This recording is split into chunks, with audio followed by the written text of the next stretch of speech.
Good afternoon.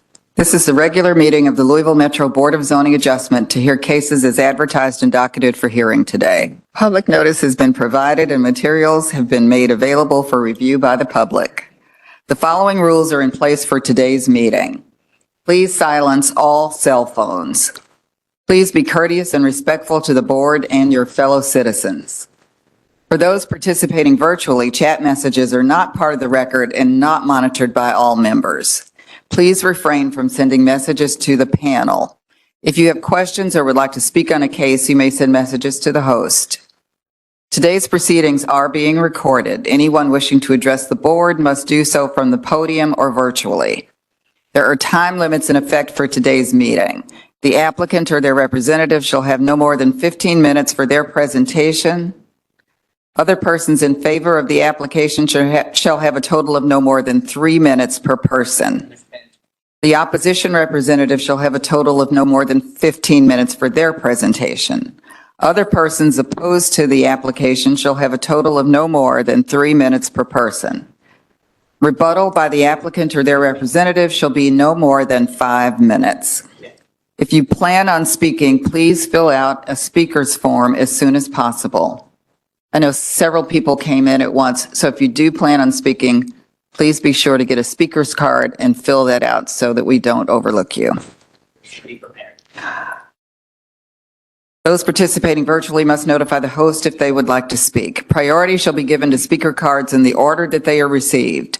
Only those who have completed the speaker's form will be allowed to speak. Procedure shall be as follows.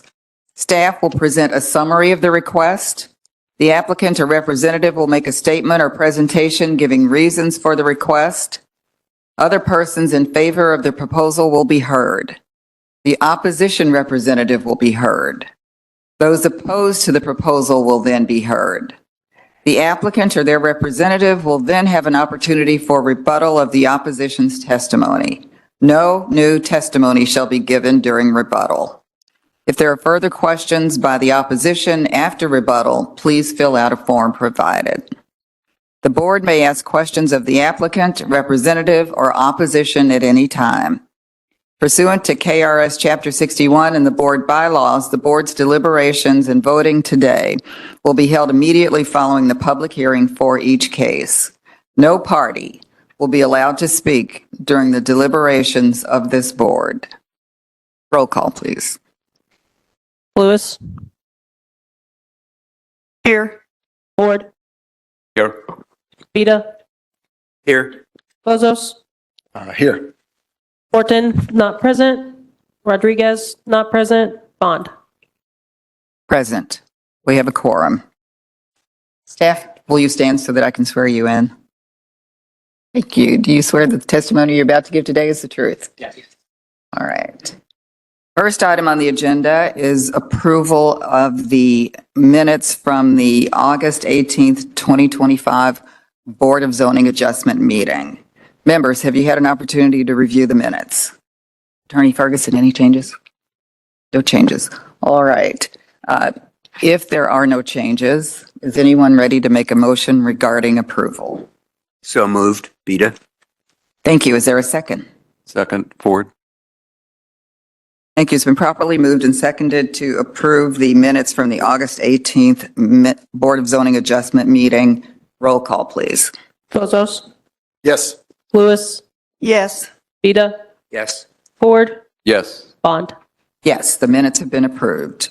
We are now moving into business session. The first item on the agenda was 23 CUP 0339, and that was for correction of minutes.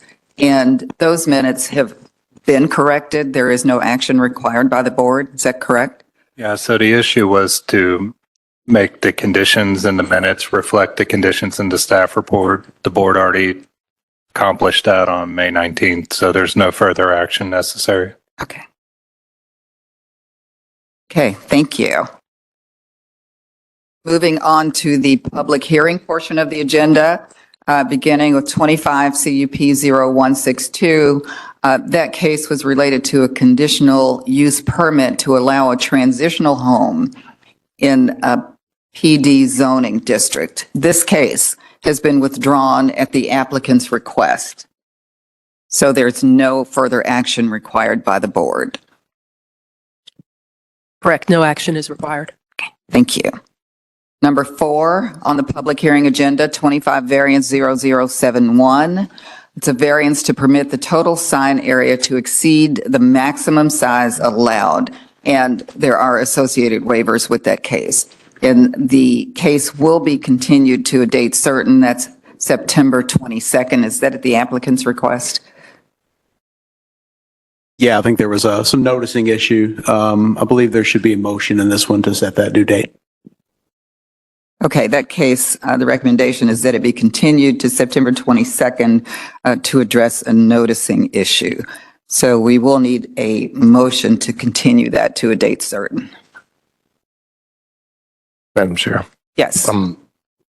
with regard to case number 25 variance 0071, 715 East Gray Street, I move that we continue this case to date certain, September 22nd, 2025. Thank you. Is there a second?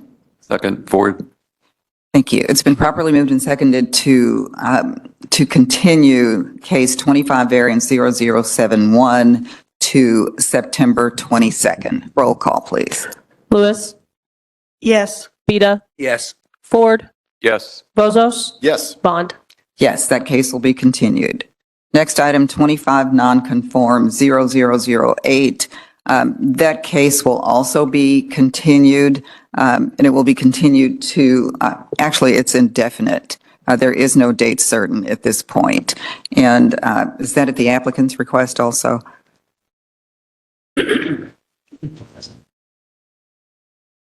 Okay. All right.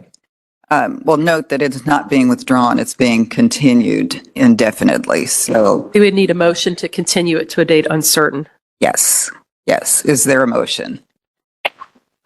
Madam Chair, with regard to case number 25, non-conform 0008, location 124, 126 College Street, I move that we continue this to a date uncertain. Is there a second? Second, Ford. Thank you. It's been properly moved and seconded to continue case number 25, non-conform 0008 to a date uncertain. Roll call, please. Ford.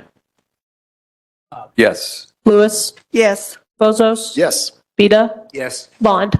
Yes, the case will be continued. Number 6 on the agenda, 25 non-conform 0013. Drake. Is Drake Watson briefing this one? I think Joel's going to present that one. Okay, thank you. Thank you. He's going crazy.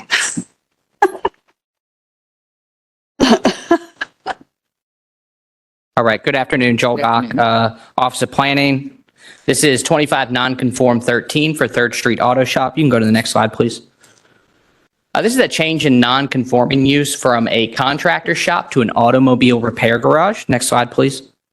So the current zoning is R6 residential multifamily, which does not allow for commercial use, specifically the automobile repair garage that is being requested today. Non-conforming rights for commercial activities for specifically an automobile sales and repair garage were approved by staff in 2017. A change in non-conforming rights from the auto repair shop to a contractor shop was approved by the Board of Zoning Adjustment on July 8th of 2019. And now they are requesting to go back to an auto repair shop. So the board does have the authority to change from one non-conforming use to another non-conforming use, so long as that change is no more odious or offensive than the previous use. You have two uses from the same category. An auto repair garage and a contractor shop are both permitted uses within the C2 commercial zoning district. Next slide, please. So the existing conditions of the property, there's one service bay door. There's potentially two service bay doors. The door on the left side has parking in front of it and doesn't appear to be an operational garage. If you have any questions about that, the applicant is here and can answer that question. Next slide. So the property is highlighted in the light blue. This is southeast of Churchill Downs, where 3rd Street, Oakdale, and 4th Street intersect. It's south of that intersection on South 3rd Street. There's C1 in the northeast corner, but the site again is R6, multifamily residential. Next slide, please. So as I mentioned, contractor shops and auto repair garages are of the same use classification. They're both permitted within the C2, but the board may want to ask specifically the type of repair. It's my understanding that it's just, it's not engine overhaul, which would be a higher type of service use that is still consistent with the C2 zoning district, but it's my understanding that they don't intend to do that heavy body work, that it's really just a typical kind of neighborhood garage. The new use will be no more odious or offensive to the surrounding properties. It will be wholly contained within the building as is required for contractor shops in the C2 zoning district. So the board must consider the applicant's request under LDC 1.3.1D. Are there any questions for staff? I have a question. Does the owner have a choice of this action or changing the zoning to C2? Or what? Yeah, anybody can apply for the zoning to be changed. But this is the path of least resistance.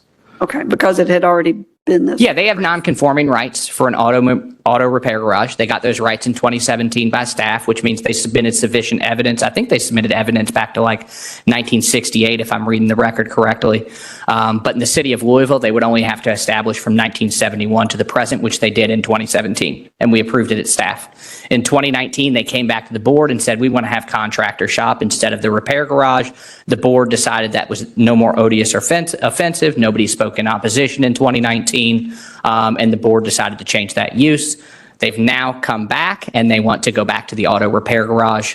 Staff doesn't find that that's any more offensive than what they're currently doing. Everything must be contained indoors. Is this a new owner? You know? That's a good question. I didn't check the ownership record. Okay. It may be. I know Find the out applicant is from here. The applicant? Yes. Okay.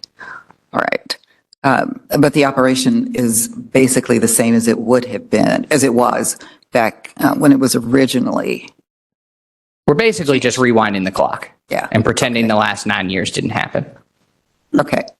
All right. Or 7 or 6. My math isn't good right now. That's fine. Any other questions for staff? Thank you, Joel. Thank you. All right. Would the applicant come forward, please? Good afternoon. Hello, good afternoon. Name and address, please. Nicholas Pirog. My home address is 2835 Eleanor Avenue, What's your zip code? 40205. Thank you. Do you raise your right hand, please? Do you swear that the testimony you're about to give today is the truth? Yes. What would you like the board to know about this case? So what we're requesting is non-conforming rights to this property. I am a new owner to the facility. We have a community garage, so we help people. It's a lower cost initiative to people working on their own cars. So instead of going to a repair facility, we have people working on their own vehicles. We do a lot of youth programs. We do a lot of Big Brother, Big Sister, Girl Scouts, Boy Scouts. We have a lot of different youth activities and youth programs, getting them acclimated to vehicle ownership and working on their own vehicles. So it's a little bit different than like a traditional garage where, you drop off your vehicle and then they fix it, you get a bill and drive off. We incorporate people into working on their own things. So currently, we've been in operation for 6 years. We're working out of a Whole Street location. That building is falling apart, so we've acquired a new property that's in a lot better shape.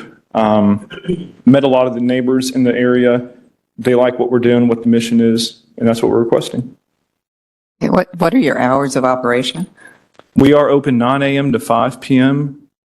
every day except for Tuesdays and Wednesdays. Okay. Members, any questions for Mr. Parag? I have one. Yes. So how many vehicles at a time can be on the property being in some state of repair? How many can you accommodate at one time, I guess is the question. In the building, maybe 2 or 3. It's a lot smaller of a facility than we currently have. So we're getting more of the youth involved and less of the vehicles, if that makes any sense. 2 or 3 because the property has a garage inside and then a side garage, but there's not a lot of space to put vehicles. So, if somebody would come in, we would change the oil and they would drive the vehicle off and not leave it there necessarily. So are most of the repairs of that type, they're minor enough that vehicles aren't there for a long period of time? No. So a lot of them would be like less than a 3-hour repair. So they would come in, repair the vehicle, and then drive the vehicle away. And then somebody would schedule another appointment, and then we would help them work on that vehicle. Okay, and you're providing the tools to do Yes. that in the Yes. space? All the tools, the equipment. If they need help finding parts, sometimes we help them find parts. That's the mission. Okay, thank you. Sure. Is there ever a time when those vehicles are stored on the site overnight or? Not No. outside the property. Right now, if somebody gets to a repair and there's something unplanned, something unforeseen, the vehicle is inside until the parts arrive, or we can figure out what plan B is. But they're not like outside with a tarp over it. They're not outside in a state of disrepair or unsightly. Okay. Did I understand you to say you'd had some discussions with neighbors or surrounding property owners? Could you tell us a little bit about that? Yeah, so we'll see people walking down the street and they're curious, what we're doing because we're cleaning up the building a little bit. It doesn't look like it was used extensively, maybe within the past 6 months. So there's a lot of, trash and debris around the building, and we're just cleaning it up and making it, prettier to look at and prettier to be in the neighborhood. And there's a resident directly next to us that's lived there for 40 years, and we've had extensive conversations with her. And she likes what we're doing. And there's somebody in the building, and we get along great. Okay. Any other questions for the applicant? Don't believe there are any. Thank you. Okay, thank you. No one online? No one online to speak to this case? No. Okay. I have no other speaker cards related to 25 nonconform 13, so I'll close the public hearing. We are now in deliberations on this case. You've had an opportunity to hear the staff report and to hear from the applicant about the purpose for the contractor's shop. And you've got a little bit of history on the non-conforming use and the fact that we're back to the same position we were in 6 years ago. About 6 years ago. So is there any discussion or any clarification that's needed on this case? It's a different use for a repair garage. At least based on the applicant's testimony, it sounds like a positive use to bring young people in, train them on automobile repairs. Does not, at least from testimony, does not appear that any vehicles will be stored on the site, and there have been discussions with the neighbors. So is anyone ready to make a motion on this case? Madam Chair, Yes. I'd like to make a motion on case number 25, nonconform 0013, that we approve the request for change the nonconforming use based on the staff analysis and the staff report and the testimony we've heard today. Second, Beta. Thank you. It's been properly moved and seconded to approve 25 nonconform 13. Roll call, please. Bozos, Yes. Lewis, Yes, Beta, Yes. Ford, Yes. Bond. Yes. The change has been approved. Thank you. Next is 25 variance 68. Sydney Fawcett, Office of Planning Staff, 444 South Fifth Street, 40202. This is 25 variant 0068. So this is a variance from Land Development Code Section 5112B to allow a principal structure to exceed the required infill front yard setback. The requirement is 30 to 32 feet. They're requesting 211, making it a variance of 179. It's also a waiver from Land Development Code Section 5.4 to allow the footprint of an accessory structure to exceed the footprint of the principal structure. The subject site is a little over 2 acres, zoned R4 Single Family in the Neighborhood Farm District. The applicant is proposing to construct roughly a 1,500 square foot single family home. There was a single family home previously on the property, however, it did burn down, I believe in 2024, but they did not meet that deadline of reconstructing it. So it's just coming in as a new proposal. But it will be constructed in the same location that it previously was. And there is an existing accessory structure that is a little over 2,400 square feet, making it 900 square feet greater than the principal structure. So this is the subject site. In the red is the proposed single family, and then that larger outline is the existing accessory structure that is on site. This is just the aerial. You can kind of see in the aerial that darker shade, that's where the existing structure was, or the original principal structure was. This is the zoning district. Again, R4, it is surrounded by EZ1, industrial, and other residential zoning districts. This is the subject property. This is just showing the entrance of it. You can kind of see the accessory structure, but other structures block it from the view from the street. So you wouldn't necessarily see that accessory structure. This is south of the subject property. This is north, again, still along Likens Avenue. And then this is just across Likens Avenue. Again, the variance is going to be for that front yard infill, and then the waiver is just for the size of that existing accessory structure.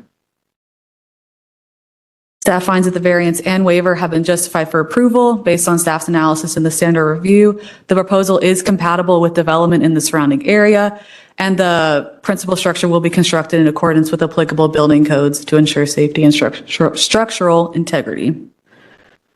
And then your required actions today are to approve or deny the variance from LDC section 5.1 to allow a principal structure to exceed the required infill front yard setback, and to approve or deny the waiver from LDC section 5.4 to allow the footprint of an accessory structure to exceed the footprint of the principal structure. Any questions for staff? So this is not a change. The footprint of the accessory structure exceeded the Correct. original structure prior to the fire. Correct. Correct. Yeah. Okay. Okay. So the only proposal is the new principal structure. So the accessory structure, is that a garage? I believe so, but the applicant is here to answer any questions that you have about any specifics. And the original structure was there for quite some time, from 51 to, And then, yeah, it burned down, I believe, in 24. 2024, and they just missed that year deadline to reconstruct it. okay. So if we had been within the 1-year deadline, He- there would yeah, be he would no- not be here. no case for the board. Okay. All right, members, any questions for Ms. Fawcett? Thank you. Thank you. Mr. Kirchner? So, Good afternoon. afternoon, Name and address, please. please. Name and address, please. Mark Kirchner. Now, do you want the proposed address or my personal residence? Whichever you prefer. Well, it's the 3109 is the proposed plan here, and I actually live across the street at 3116 Okay. Likens. Okay, and your zip code? It's 40211. All right. Mr. Kirchner, would you raise your right hand? Do you swear the testimony you're about to give today is the truth? Yes, ma'am. I Please do. proceed. Please proceed. Share any information you'd like for this board to know. Well, I've owned this property. It initially was a rental property, and I've owned it since 02 or 03. I can't remember exactly what the date was, but I was in the process of, I'm retired, and I was in the process of downsizing. I wanted to sell my larger home that I no longer need and move over there. And in the process, the house had burned down. So I've been for going on a year and a half now, trying to get everything in order to try to rebuild on this site. And it's 2 2.35 acres, I believe, and it's a little quiet. It's on a quiet dead end street. And I just thought it'd be a little nicer place for me to call home, I guess. A little more, plant a garden or whatever. A little more private. The accessory structure, is that a garage? Yes. There's no utilities in that building. It's no electric or water, gas, anything like that. It's basically storage. Okay. All right. Members, any questions for Mr. Kirchner? Or any? Thank you. Oh, great. Thank you. All right. If we have anyone online for any of these cases, just let me know. Okay. All right. So at this point, we will close the public hearing and move into deliberations on 25 variance 68, the Likens Avenue variance. We have a variance and we have a waiver. Any motion would have to be taken separately. The variance would be to allow the principal structure to exceed the infill front yard setback requirements 30 to 32 feet. The request is 211 feet. So the variance is 179 feet. And there's also the waiver to allow the footprint of the accessory structure to exceed the footprint of the principal structure. And there are some, the configuration of the site is one of the driving factors behind the infill front yard setback. All right, members, any discussion? Anyone ready to make a motion? Madam Chair. Yes. Excuse me. With regard to case number 25 variance 0068, location 3109 Likens Avenue, I move that we approve the variance from Land Development Code to allow principal structure to exceed the required infill front yard setback. As written in the staff report, the infill front yard is the location, the requirement's 30 to 32 feet, request 211 feet, thus creating a variance of 179 feet. And I base this on the staff report and testimony heard today. Thank you. Is there a second?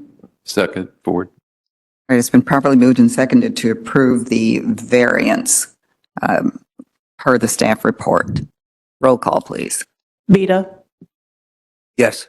Ford, Yes. Bozos, Yes. Lewis, Yes. Bond. Yes, the variance has been approved. Is there a motion on the waiver? Yes, with regard to case number 25 waiver 0121, I move that we approve this waiver as written in the staff report. Base that on the testimony and staff's recommendation. Is there a second? Vita, second. Thank you. It's been properly moved and seconded to approve the waiver as discussed in the staff report. We're ready for a vote. Lewis, Yes. Ford, Yes. Vita, Yes. Bozos, Yes. Bond. Yes, Mr. Perot, Kirchner, both the variance and the waiver have been approved. Thank you. 25 variance 72, Sydney. Sydney Fawcett, Office of Planning Staff, 444 South Fifth Street, 40202. This one's 25 variant 0072. This one is a variance from Land Development Code Table 5.3.1 to allow the principal structure to encroach into the required side yard setback and to be less than the total minimum required. Side yard setback is required to be 15 feet on each side. They are requesting 7, so it's going to be a variance of 8 feet. And then the side yard setback total is meant to be 45 feet. They were requesting it to be at 32.9 feet, making it a variance of 12.1 feet. Subject site is located in R1 Single Family Zoning District in the neighborhood form. It's about 0.39 acres. The applicant is proposing to construct an 1,800 square foot single family home. This is the site plan. On one side, they're proposing to be 7 feet, the other one about 25 feet. And this is the aerial. And this is zoning of the subject site. In an area just full of R1 single family.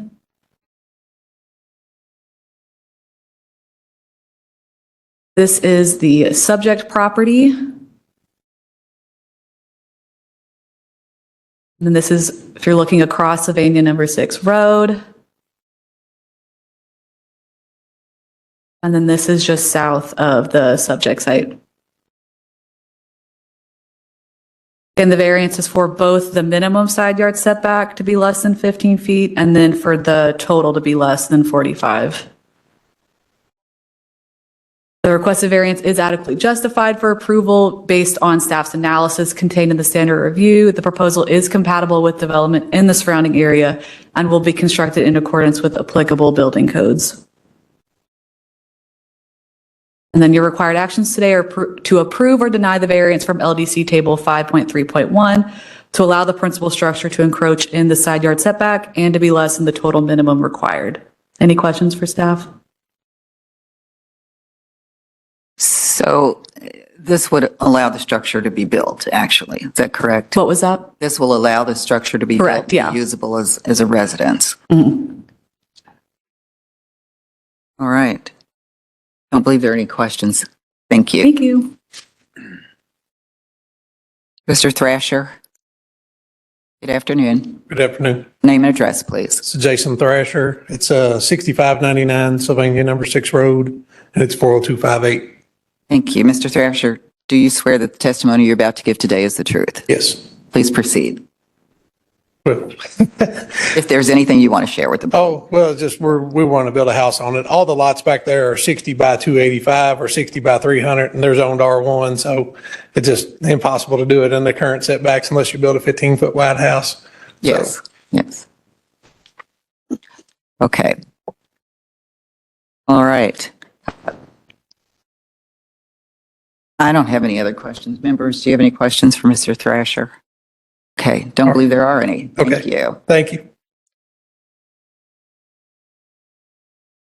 this point, I'll close the public hearing. We'll move into deliberations on 25 variance 72, side yard setback variance.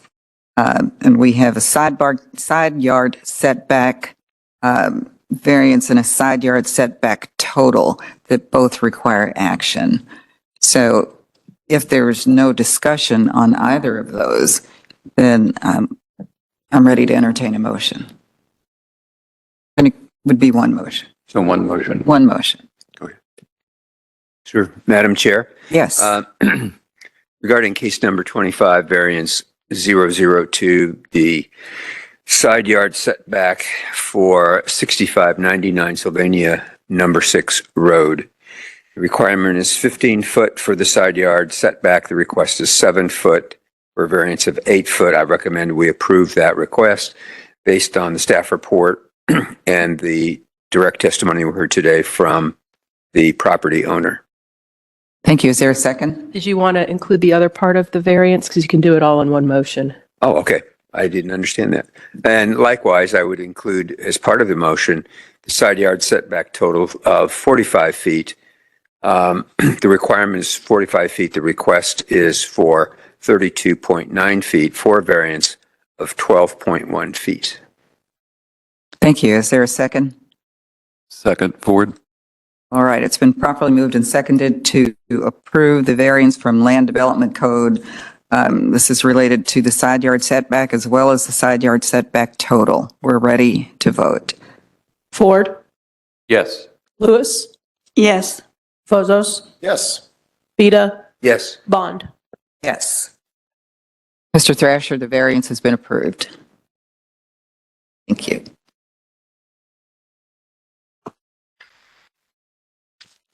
Next is 25 variance 74. Hi, Jay Luckett, Office of Planning Staff, 444 South Fifth Street, 40202, presenting on behalf of Catherine Gomez here. This is 25 variance 0074, located at 2300 Rutherford Wind. So there are 3 variances. One of them is actually in 2 sections too. So we got variance for Land Development Code 522, which would allow the principal structure to encroach into the required side and front yard setbacks. There's a variance from LDC Section 541E2, which would allow an accessory structure to encroach into the required rear yard setback, and a variance from LDC 541D2 to reduce the required width of the private yard area. So for the front yard setback, the requirement is 15 feet. The request is for 3 feet. Side yard is a requirement of 3 feet. They're requesting 0 feet. Rear yard is 5-foot requirement, they're requesting 3. And then the private yard area width requirement is 10 feet, and they're requesting a 4-foot wide area. So it's zoned R5 single family in the traditional neighborhood form district, proposing a 2-story attached addition to the principal structure, which faces Eleanor Avenue. And then there's also a 1-story portion of the addition that faces Four Courts Alley with a detached garage. So here's the development plan. So they're showing a addition in 2 different places and a new garage there. You can kind of see the site's unique. Yeah, go to the next one, the aerial. So this gives you a good idea kind of why all these variants are coming from. They really have 3 frontages here. So it's kind of hard to imagine any kind of revision to this property that's not going to trigger some sort of variance, because they've just got, it's just a unique kind of property that sits kind of, there's a row of a few on either end of these 2 streets that are kind of tucked in here with multiple frontages. You can go to the next slide. So you can kind of see here, yeah, it's kind of a pretty unique property out here, and, you know, they're pretty small properties as well. It's all R4 and R5 around here. And here's what the house looks like today. And some other, kind of see the corner there up Eleanor and the Four Courts Alley. And some other properties. It's called Four Courts Alley, but there are properties that face it, the front door. So I think it's considered a local roadway as far as we're concerned, even though it has a name of an alley. And here's, you know, see Rutherford and Eleanor at the corner. It's going to cross the street. So yeah, here's the area where the, you know, the variances are essentially kind of that you've got the width of the private yard area kind of between the garage and that, and then you've got essentially variances on 3 sides, you know, everywhere except for along the Rutherford frontage, and that's really mostly probably because there's not much. That's kind of the only frontage that's not being affected by the additions. Staff does find the requested variance radically justified for approval. The single-family home and garage are consistent with the residential site design, and there's a variety of kind of layouts in the general vicinity, because there are some other houses that have some interesting frontage situations over here. It complies with all applicable building codes and will be built in a safe manner.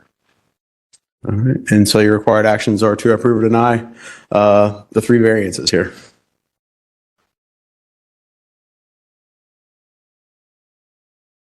Any questions, members? Thank you. Mr. Wayland? Good afternoon. Good afternoon. I'm Kent Wayland, 2300 Rutherford Wind, 40205. Thank you. Mr. Wayland, do you swear that the testimony you're about to give today is the truth? I do. Please proceed. My wife and I have lived in the house for about 10 years. We've been trying to figure out ways, as we've had 4 kids, to either move or add on to the house, and we have a very good relationship with all of our neighbors, and we don't want to move. So we have been looking at different ways to fit this house in a way that would meet our growing family's needs. As he said, the back of the house is an alley. A lot of the adjacent houses have built either the housing structures or significant walls all the way to their property lines on those alleys. One of the artifacts of the zoning code is our front of our house faces Rutherford Wind. But I think by zoning, as staff had explained it to me, they consider Eleanor, which is the side lot, to be the frontage of the house. So part of this just relates to how things are defined with the house and in the relationship to the streets. We've had good conversations with all of our neighbors and told them what we're doing. So I'm here if there's any questions to clarify it, because it's a small lot and there's a few little things going on with it as we try to accomplish this. Yeah, I don't have any questions. Members, any questions? Nope. All right. Don't believe there are any. Thank you, Mr. Whalen. Thank you. At this point, I'll close the public hearing. We'll move into deliberations on 25 variance 74. And we have 3 variances for consideration, and they can all be taken at once. They can all be taken at once in one motion. You've got the staff report to use for your as the basis for your motion. Is there any one ready to make a motion? Madam Chair, Yes.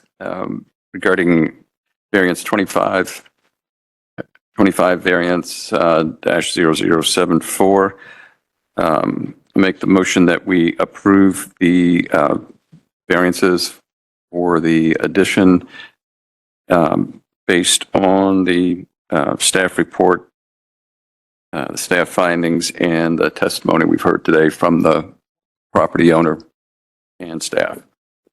Second. Thank you. It's been properly moved and seconded to approve each of the variances as presented in the staff report. We are ready and discussed during testimony. We're ready for vote. Beta, Yes. Ford, Yes. Vozos, Yes. Lewis, Yes. Bond. Yes, Mr. Whalen, the variances have been approved. Thank you.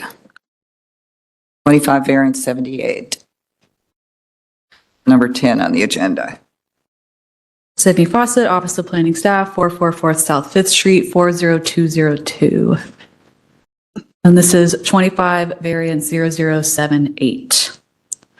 And this is a variance from Land Development Code Table 5.3.1 to allow the side yard setback to be less than the total minimum required. Again, that requirement is 45 feet. They're requesting 35 feet, making it a variance of 10 feet.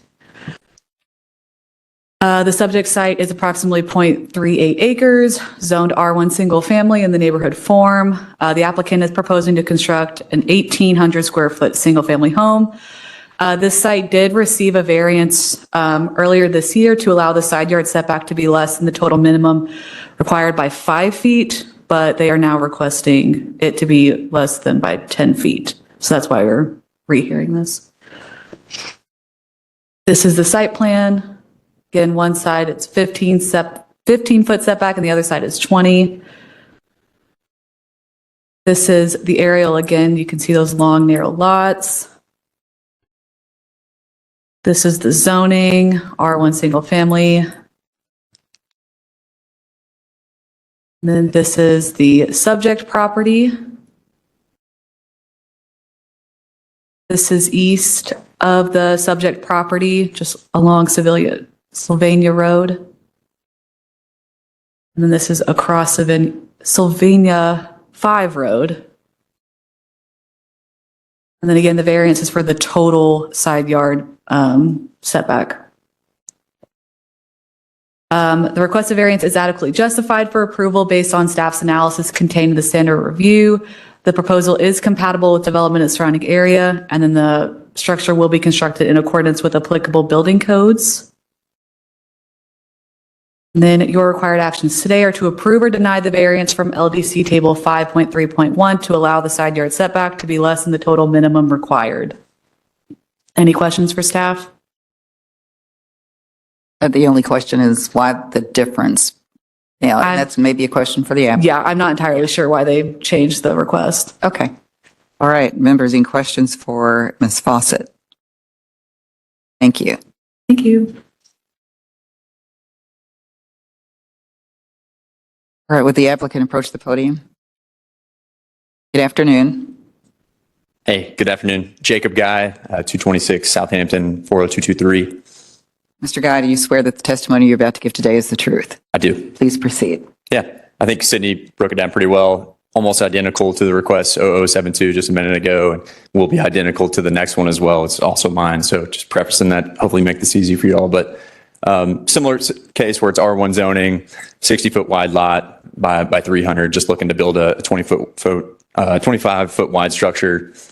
So only asking for 10 feet. The previous variance request was a different owner, previous builder developer friend of mine who actually then sold me these lots. So I'm just looking to build 5 foot wide, 5 foot more wide house, so 25 foot wide. So pretty hard to build anything smaller than that with a 1-car garage, which pretty much all the new construction around here does.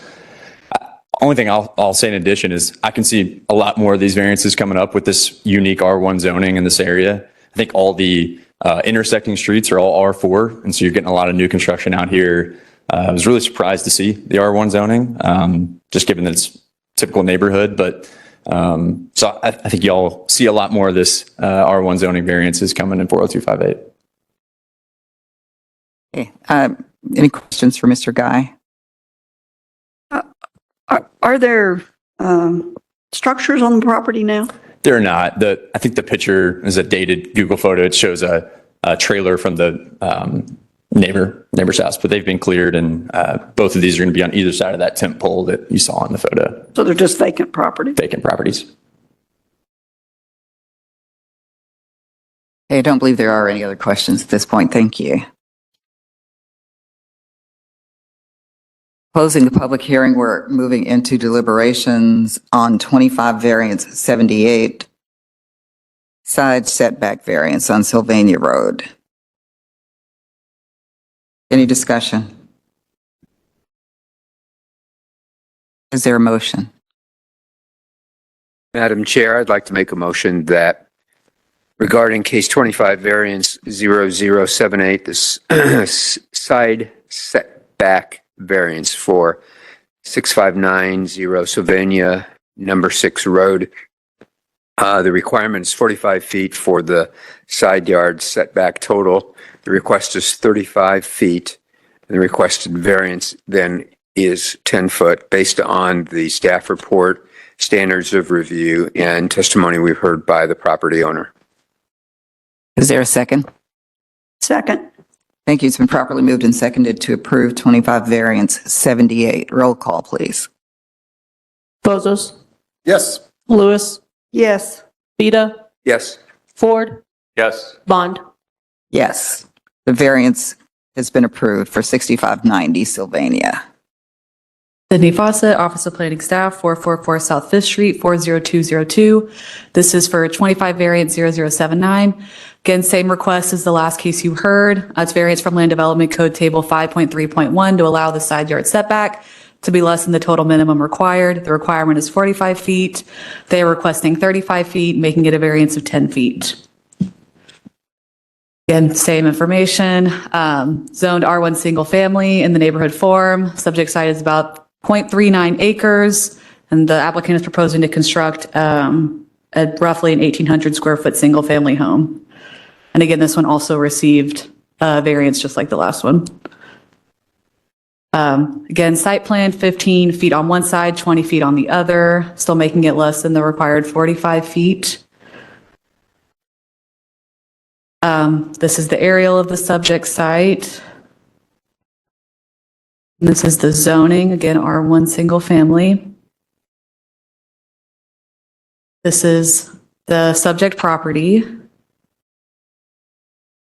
These are adjacent properties, again, east of that subject site. And then this is if you're looking across Sylvania 5 Road. And then again, the variance is for the total side yard setback. Staff finds that the requested variance is adequately justified for approval based on staff's analysis contained in the standard review. The proposal is compatible with development in the surrounding area and will be constructed in accordance with applicable building codes. And then your required actions today are to approve or deny the variance from LDC table 5.3.1 to allow the side yard setback to be less than the total minimum required. Any questions for staff? Square footage is identical. Yes, it's just the lot directly to the west of it. Okay, all right. Questions for Ms. Fawcett? Thank you. All right, Mr. Guy, is there information you'd like to share with us on this? Okay, just name and address again, please. Jacob Guy, 226 Southampton, 40223. Identical. I do. Already been sworn. Identical, just flipped. And like I said, I'll probably be back in the coming months for some more over there, but I think it's really good for the area. Okay, all right. I don't believe there are any questions. Thank you. So at this point, I'll close the public hearing. We are in deliberations on 6592 Sylvania, number 6 Road. This is 25 variance 79. Any discussion? Got the staff report, heard testimony. The two properties are they're identical. The one at 6590 Sylvania and this one at 6592. We've heard the rationale for the construction. Is anyone ready to make a motion regarding this case? Yeah, Madam Chair, Yes. to make a motion to approve case number 25, variance 0079, based on the staff report, the testimony we've heard today.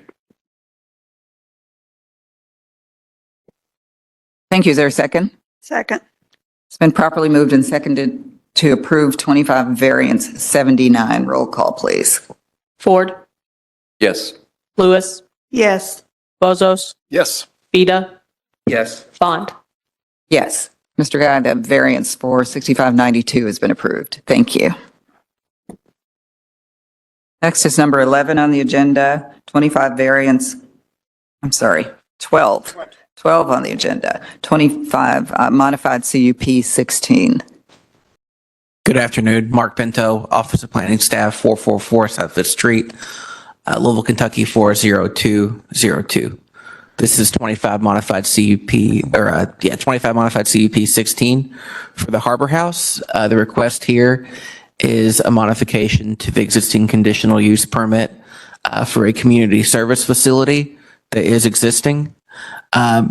Particularly for the board to consider granting relief to a standard of the conditional use permit, LDC 4.254.B1, to allow a monument style sign. That standard restricts community service facilities in the R4 zoning district to only a 4 square foot attached sign. Again, this is a previously approved community service facility under 17 CUP 1081. There have been 2 previous modifications to the existing conditional use permit in 2019 and 2024. These were just to allow additional building square footages and addition and a storage space. Again, this is a request for the board to waive the standard of the conditional use permit that limits the square footage of the sign to 4 square feet. And here is the most recently approved modified conditional use permit for the site back in 2024. It was to add a 2nd-story addition and a storage building.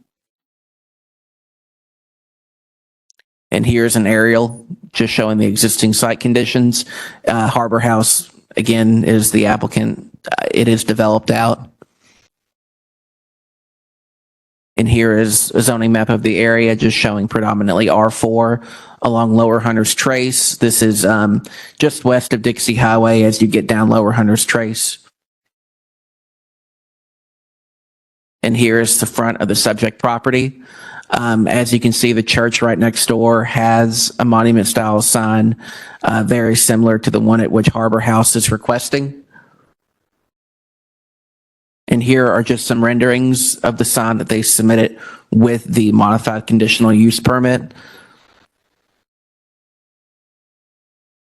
On the left is an approximate location from the street, as well as on the right, about how far away that's going to be from the road. Staff does find the modified conditional use permit is adequately justified for approval. The standard of the conditional use permit that limits the square footage of the sign is rather limiting to a use like this. There are also other monument signs in the area, and therefore your required actions today are to approve or deny this modified conditional use permit.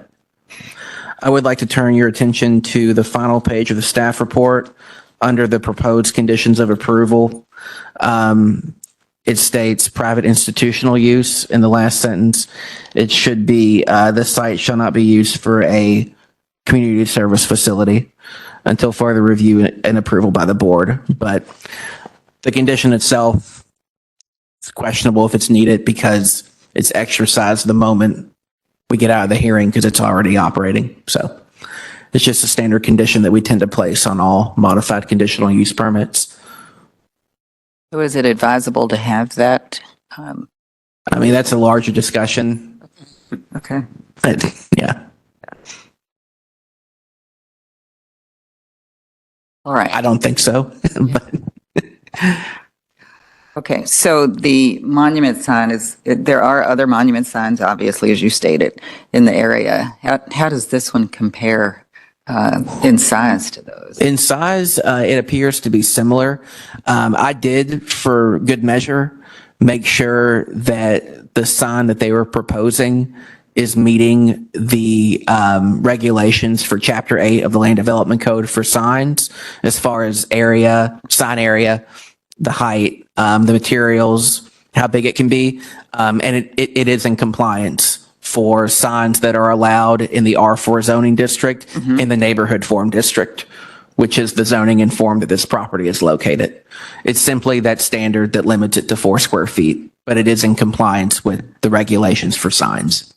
Okay, and will there be like a separate sign? It looked like there were 4 compartments for each of the uses. Yes, because Harbor House, the applicant is here to go into detail about the reasoning for the sign, but Harbor House is unique in the way that they advertise for different things going on the campus, different vendors or people they might have inside. So here they're allowed to have the 4-tenant sign. Okay, all right. Any other questions for Mr. Pinto? Yes, Madam Chair. Yes. I didn't see anything in the staff report about illumination. Is it backlit or is it lit at night or neither? I believe it is illuminated, but I'll let the applicant answer that question. It's not a changing image sign. So.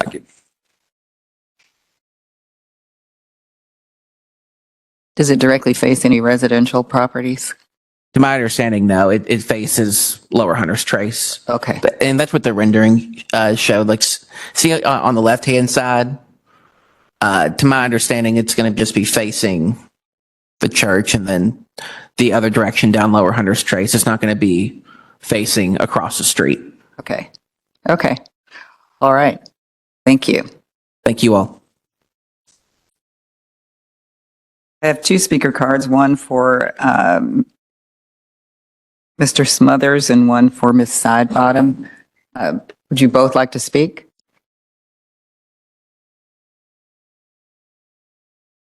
That's a possibility. I'll swear you both in.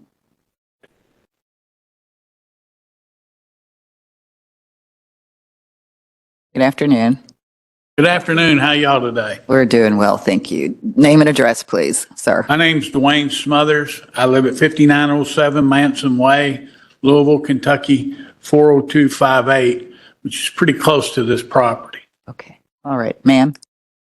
Bottom, and I am an Indiana resident. My address is 940 West Harrison Avenue, Clarksville, Indiana, 47129. And you're both here to speak in support, is that correct? We are their sign company.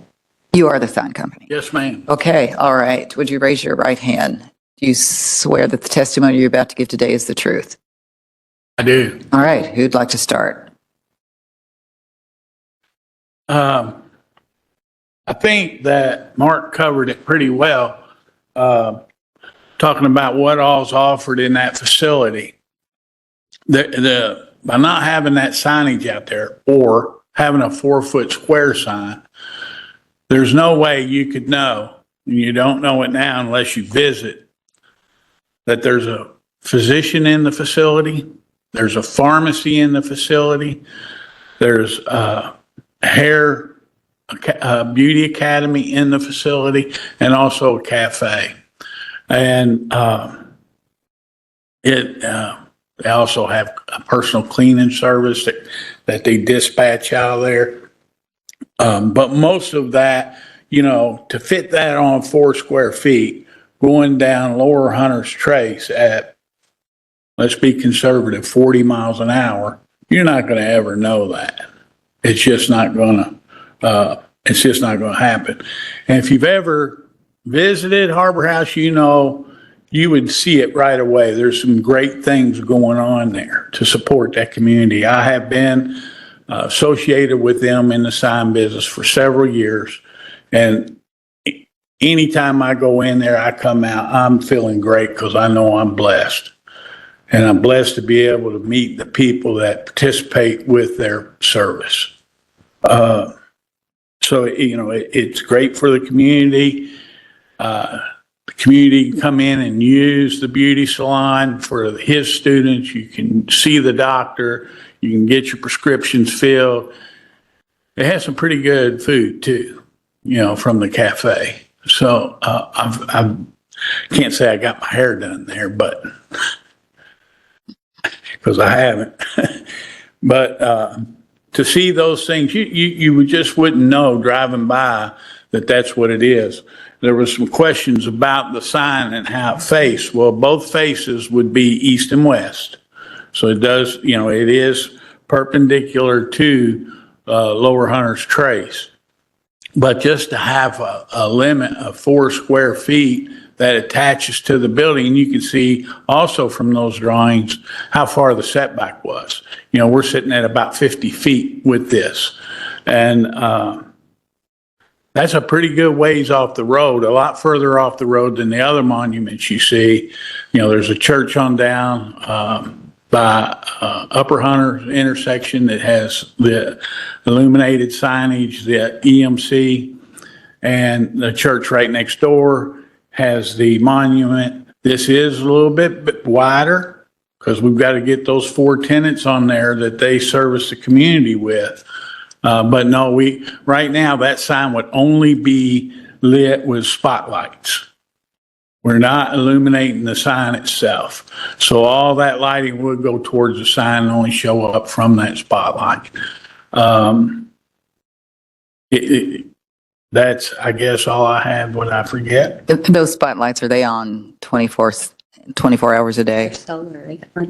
Yeah. Well, I may not be mean, needed not in the during the day. daytime. Right. Yeah, they would come on. I think they're tied into a sensor that's there for the whole campus.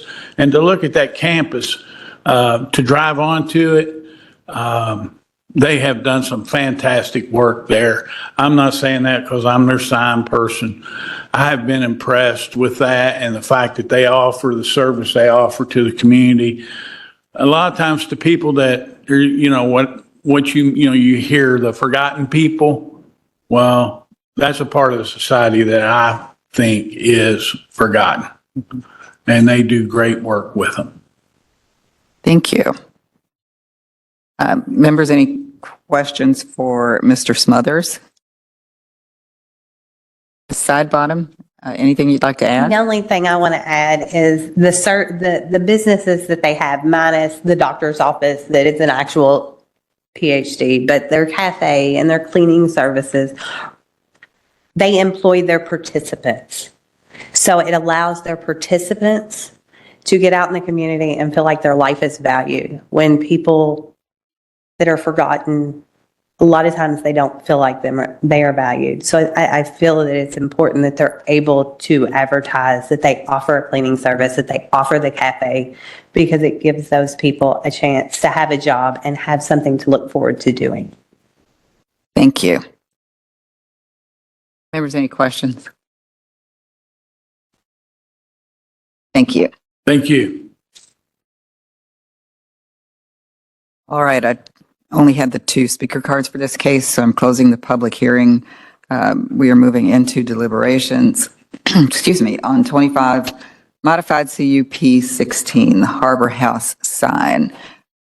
So we've had an opportunity to listen to staff's briefing, read the staff report. The drawings, illustrations are very helpful on that.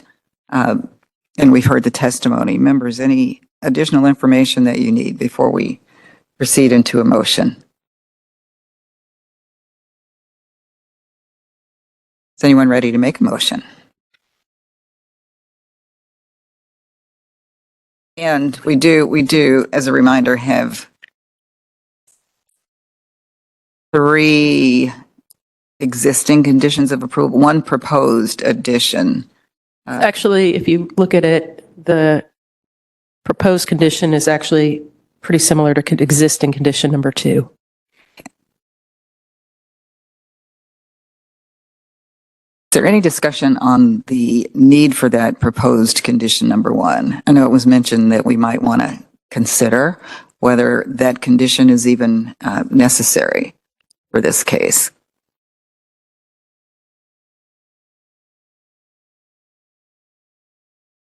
Thoughts on that? You're talking about the proposed condition? The proposed condition, which would replace existing condition number 2. Yes. Is that proposed condition one that would be beneficial in this case? I mean, I'll just jump in and say I think while practically speaking, it's probably not needed because they're going to exercise it. They're doing it right now. Just from a technical kind of cleanup, we would normally include it. So I don't think it hurts to include it. It would be, I would agree with that. it would be the three existing and the one proposed, or just the It would conditions of be, approval on page 6 of 6? I mean, the proposed condition of approval is the one that we would be taking action on. There are already 2 existing conditions of approval.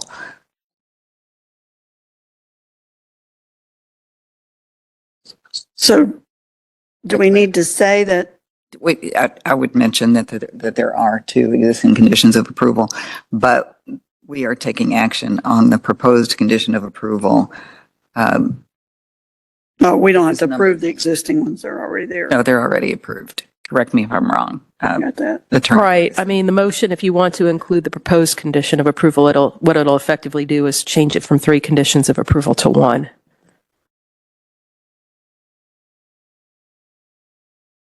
Clear? Anyone ready to make a motion? Madam Chair, Yes. like to make a motion to approve case number 25-MCUP-0016 for Harbor House, for the Harbor House sign. Based on the testimony today from the staff and their recommendation that it's justified, and the representatives from the sign company. And then we have, there are 2 conditions of approval. We're just, The question is, do you want to just approve it with the proposed condition of approval? that makes sense, doesn't it? Yeah, okay. So there is a proposed condition of approval on page 6 of 6 that goes with this. There's a second. Second, Vita. I think it's been properly moved and seconded to approve 25 modified CUP 16, including the proposed condition of approval on page 6 of 6. We're ready to vote. Vita, Yes. Bozos, Yes. Lewis, Yes. Ford, Yes. Bond. Yes, the modified condition of approval has been approved. Thank you.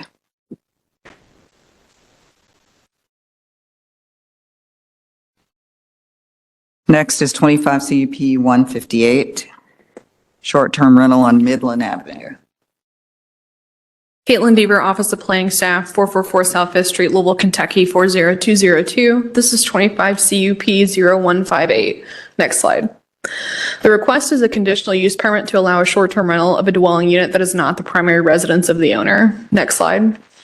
The subject site's approximately 0.2 acres zoned R5B 2-family residential in the traditional neighborhood form district. It's near the intersection of Midland Avenue and Cherokee Road. The site's currently developed with a 2.5-story single-family home and a carriage house located at the alley.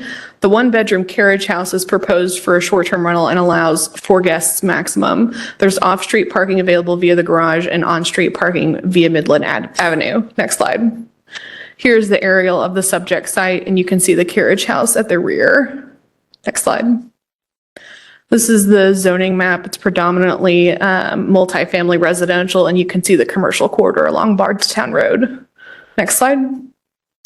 So this is the 600-foot proximity map. The separation requirement shall not apply to a property on which the conditional use permit is conditioned that the owner acts as host and maintains their primary residency within another dwelling unit in the same building or on the same parcel of land. And this is addressed by condition of approval number 3 on the back of the staff report. Next slide. Here's the subject property. To the left, you can see the principal structure facing Midland Avenue, and to the right is the carriage house view from the alley. Next slide. This is some neighborhood context looking west on Midland Avenue to Bardstown Road. Next slide. And this is looking east on Midland Avenue at the intersection of Cherokee Road. Next slide. So staff finds the proposal generally meets the intent of the Cherokee Triangle and Bonnet Castle Neighborhoods Plan. The 600-foot separation rule shall not apply as the condition of approval number 3 requires the owner to act as host and maintain primary residency within a dwelling unit on the property. There's adequate parking available on and off street to serve the site. And the proposal appears to meet all the standards of the short-term rental conditional use permit and is adequately justified for approval based on staff's analysis contained in the standard of review. Next slide. So your required actions are to approve or deny the conditional use permit. Do you have any questions for staff? Not at this time. Thank you. Thank you.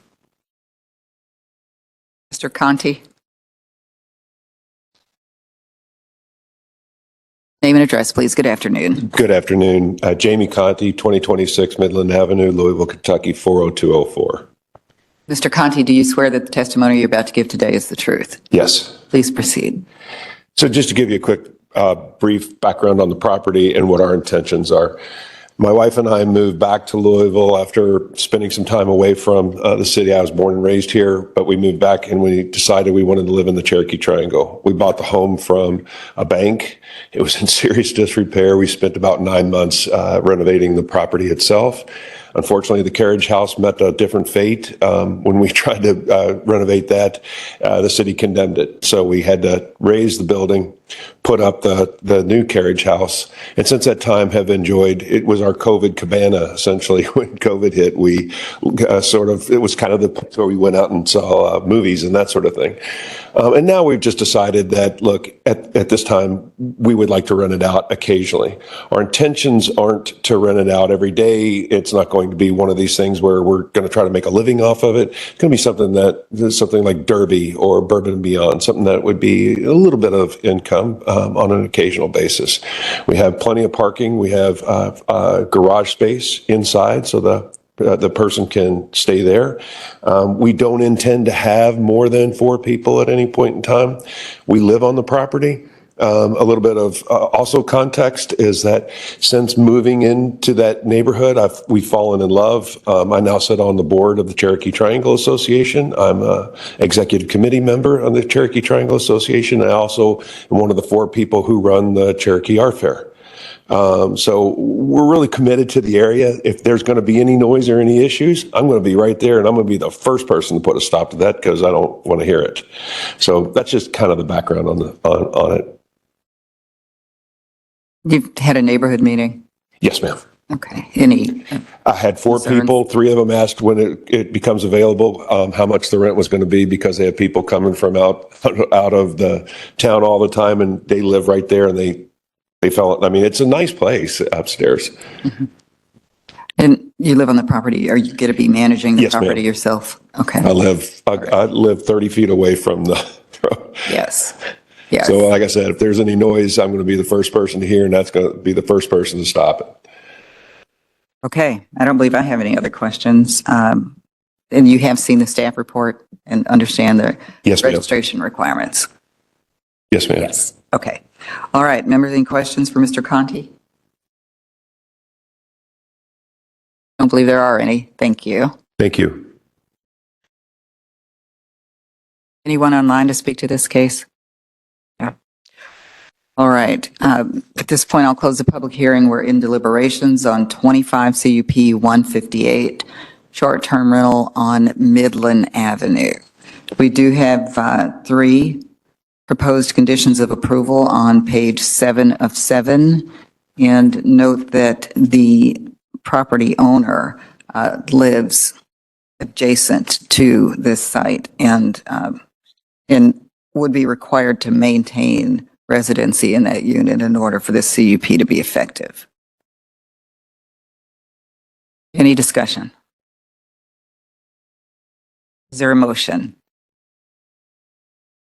Madam Chair, with regard to case number 25 CUP 0158, location 2026 Midland Avenue, I move that we approve the conditional use permit to allow short-term rental of a dwelling unit that is not the primary residence of the owner. Base this on the staff report and testimony heard today. I want to bring attention to the conditions on page 7, with a maximum 4 guests allowed, and the owner shall act as host and maintain their primary residency within the dwelling unit on the subject property. Second, Beta. Thank you. It's been properly moved and seconded to approve 2025 CUP 158. We're ready to vote. Lewis, Yes. Beta, Yes. Ford, Yes. Bozos, Yes. Bond. Yes. Mr. Conti, the conditional use permit has been approved. Thank you. All right, members, we have one remaining case. Would you like to take a break now? Please. All right, let's do a 10-minute break. Thank you. My sick nervous screaming at me. My watch is Very efficient. warning. Reopening the public hearing, beginning with 25 CUP 150. Molly. Molly Clark, Office of Planning Staff, 444 South 5th Street, Louisville, Kentucky, 40202. Let's go to the next slide. So today we're looking at a conditional use permit for a transitional home in the R5 Single Family Zoning District. Next slide. The site zoned R5 Single Family in the Traditional Neighborhood Form District. The applicant's requesting a conditional use permit for a transitional home. Just clarifying, this is not a zoning change. I got a bunch of comments claiming it was a zoning change. I also gave you all a packet of interested party comments as well. This is a single family home with 3 bedrooms. The applicant's proposing 6 residents. The applicant needs relief from item F regarding the 30 feet to property line requirement in the CUP. There are no other approved group housing permits within 1,000 feet. Next slide. Here's an aerial of the subject site, the existing single family home on Laughlin Avenue. Next slide. This is showing the zoning, R5 traditional neighborhood. Next slide. This is showing the subject site on Laughlin Avenue, the front. Next slide. This is across the street from on Laughlin Avenue, which is DeSales High School. Next slide. This is the floor plan showing the 3 bedrooms and the square footage of each bedroom. Next slide. So the existing building's closer than 30 feet to the property line. Relief's needed for item F. There are no other approved group housing permits within 1,000 feet of the subject site. Next slide. So required actions are to approve or deny the conditional use permit for a transitional home in the R5 single family residential zoning district. The last page of the staff report printed out weird. It didn't show it. It printed out some weird image that has nothing to do with this case. So on the slides, I've put the conditions of approval up for you. It's the typical 3 conditions of approval that we put on transitional homes. Do you all have any questions for me? I have a question. A lot of the opposition brought up the fact that this was close to a school. Mm-hmm. Other than the 1,000 feet between transitional homes, there is no There's no distance standard. requirement. Yeah, there's no separation requirement between schools and transitional homes in the conditional use permit. For anything other than another transitional home, is that right? Okay. That's thank you. correct. Other questions for Molly?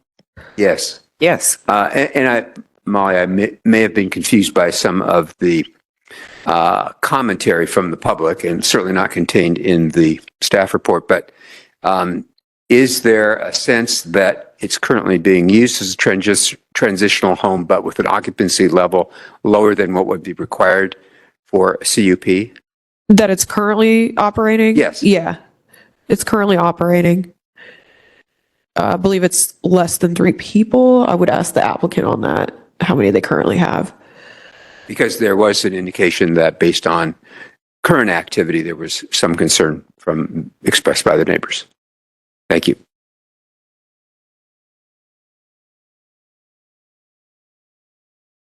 Okay. Don't believe there are any questions at this time, Molly. Thank you. Okay. Okay, I have 3 speaker cards in support of the application. If all 3 of you want to speak, I'll go first. or do the others, is there a possibility they could speak? Because if there is, I'll swear you all in. group swearing. All right, good afternoon. Afternoon. Afternoon. Name and address, please. Brian McCarthy, 8006 National Turnpike, Louisville, Kentucky, 40214. Aaron Gayhafer, 10950 Fashion Way, number 3, Louisville, Kentucky, 40272. Okay, Francis Bose, 8006 National Turnpike, Louisville, Kentucky, 40214. thank you. Thank you. Do you swear that the testimony you're about to give today, sir, is the truth? I do. Thank you. All right, so Mr. McCarthy, you're going to start? Yes. Okay, Good afternoon. good afternoon. So I'm one of the owners, I have the other two owners here of Bluegrass Recovery Center. We're an outpatient substance abuse facility on the south end on National Turnpike. And today is about Recovery House on Laughlin Ave. And, a big part of our client's success is contingent upon safe and supervised recovery housing. And what we found in Louisville, there's a few things. One, there's a limited amount of recovery house beds available. 2, a lot of them are in the west end, they're not in the south end. And 3, a lot of them aren't quality recovery houses. Hence our intention here today to get Laughlin approved as one of our own recovery houses. So the residents that would be staying at the property at Laughlin are in a little bit of a unique situation considering we provide outpatient substance abuse treatment. So the residents there would only be at the house at nighttime and on Sundays. So for the most part, they're receiving and have to be engaged in clinical care at our office between 8 a.m. and 4 p.m. So they're really only there for dinner time and to sleep there at nighttime. So, I know there's been a significant amount of concern and questions, and I'm happy to address all of them. I think the number one concern was the size of the property. So it shows online that it's only 1,000 square feet, but there was actually an addition put onto the house and it's 1,500 square feet. So there's almost 600 square feet of bedroom space available for our residents. And our intention was to max it at, 6 occupancy. A second being the close proximity to a school. Like I said, it ties back to the fact that our clients aren't even there during the day. They wouldn't have any interaction with any of the school students. While they're in our program, they're supervised by staff 24 hours a day. They're transported to and from our clinical program. Any activities outside of clinical services, they're supervised and transported by our staff. So there would be really limited interaction with anything related to the school. So are they not allowed back in the property during the day? Are they During required? the day, they're at the clinical office from 8 a.m. to 4 p.m. And at that time, they're engaging in group therapy, individual therapy, medication management. It's almost like a school day for them where they're receiving, treatment services throughout the day. And then they're transported back to the house after services at 4 o'clock. Okay, so they would not have the option of going back to the house during the 8 to 4 period. Okay. All right.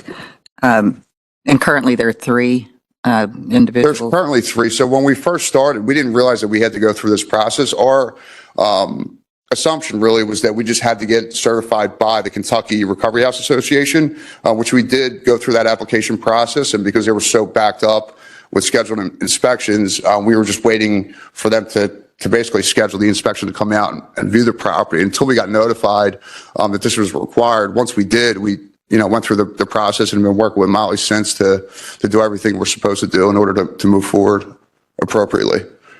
So is there still an active enforcement case on this property? What was that? Is there still, and maybe this is a question for Molly, an enforcement case on this property? I'm sorry, I can't hear you, Miss. Is there still an enforcement case on this property? There's a shelter enforcement case because they haven't got the license yet for 3 people. Okay. And that may be what you were speaking in relation to. Okay.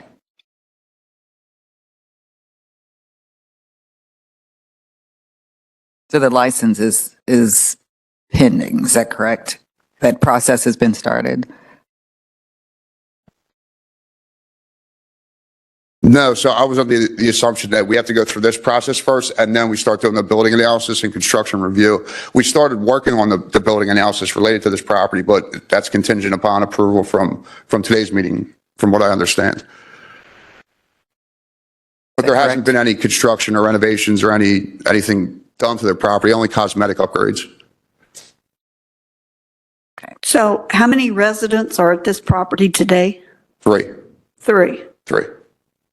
Okay, because one of your letters of support makes reference that he was housed there with three, which would make four. So have you reduced it? Yeah, so once we became aware of that this process was required, we dropped it down to three. Okay, thank you. And we've also talked to both the adjacent neighbors to the left and right of the property, and both are in support of what we're doing.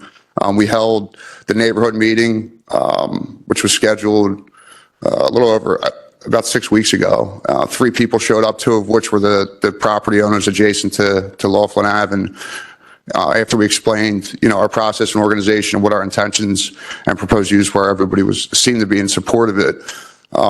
And then I'm assuming the neighborhood association then put together their own meeting to discuss it. And that's when we started receiving some of the complaints that are in front of you guys today. So you were not at that meeting? What's that? Correct? You were not at that neighborhood? We didn't even know about it. meeting. No one notified us about it. No one contacted us regarding it. We haven't heard any complaints directly from any of the residents. Okay. And this gets back to Member Lewis's question about the number of people. So you have someone in the house in the evenings? Is Yeah, there? so we have staff. So we have our behavioral health tech staff that are certified in CPR and life safety requirements, and they're with the clients during the day while they're in treatment services, and then at nighttime they're available and supervising our clients in housing. So is one of the 6 like a resident supervisor, or are they all 6 patients? There's only 3. What was that? Here's 6. He's asking for 6, Yeah, but he's got 3 now. Right. But the question still stands. If you get the approval for 6 residents, are any of those 6 going to be an evening supervisory person, or are they on their own unless there's an emergency and they have to call for? Yeah, so none of the 6 residents would be in a supervisory position. So the people that are supervising are behavioral health techs that are employed by Bluegrass Recovery Center. Mm-hmm. So no, if that answers your question, I believe. Yeah. Okay. Just a clarification, make sure I understood. This INA board that met, is that what you said? You didn't know it took place and you weren't there? The Iroquois neighborhood meeting? Yes. Yeah, we were never notified about that meeting. No one's reached out to us directly. I'd be happy to talk to any residents, and everyone had the opportunity to do so with our neighborhood meeting. We sent mailers out to the whole community. And how many people attended your neighborhood meeting? Just 3, and 2 of which were the property owners that are adjacent to us. Okay, thank you. Madam Chair. Yes. One question. So does Bluegrass Recovery Center operate transitional homes elsewhere in the metro area? No. This is your only one? So this one is we have one other one on Woodlawn Ave that we're currently in the building analysis construction review stage in. That property, we're going through the process right now, but it's this one and Woodlawn, and we're both in the approval stages of the process. And the other one is not fully constructed or occupied yet? No, it's not. It's vacant. Pardon me? It's currently vacant. Currently vacant. Thank you. I have a question. Some of these letters talked about the Laughlin House, and then they talk about I think Talbot House is what they called it. Yeah. So what's the difference in those 2? I'm not sure what they're referring to. I believe they're referring to another similar recovery house, but I'm not sure. I can answer that. Sure. So what we have is different than the Talbot House. The Talbot House is considered like a halfway house for men for men. While they're here at our facility, in the beginning stages of recovery, They're not yet ready for a place like the Talbot House. A lot of our guys, we work with the Talbot House so that once they leave our facility and they're done with the treatment phase, then they can move on to the Talbot House. None of our guys are able or allowed to work yet because like Ryan described, they're in classes all day, every day, 6 days a week. They don't have any vehicles or anything that are parked on the property or anything like that. Once they move on to a place like the Talbot House, they're allowed more freedom. They're allowed to walk or ride bikes around the neighborhood, which our clients are not allowed to do. They're also allowed to have jobs. The Talbot House allows their clients to attend meetings on their own. The only meetings that our clients are allowed to go to is if they're accompanied by staff members. So is the Talbot House owned by a different organization than yours? Yeah, the Talbot House is a nonprofit organization down in Louisville. Okay, thank you.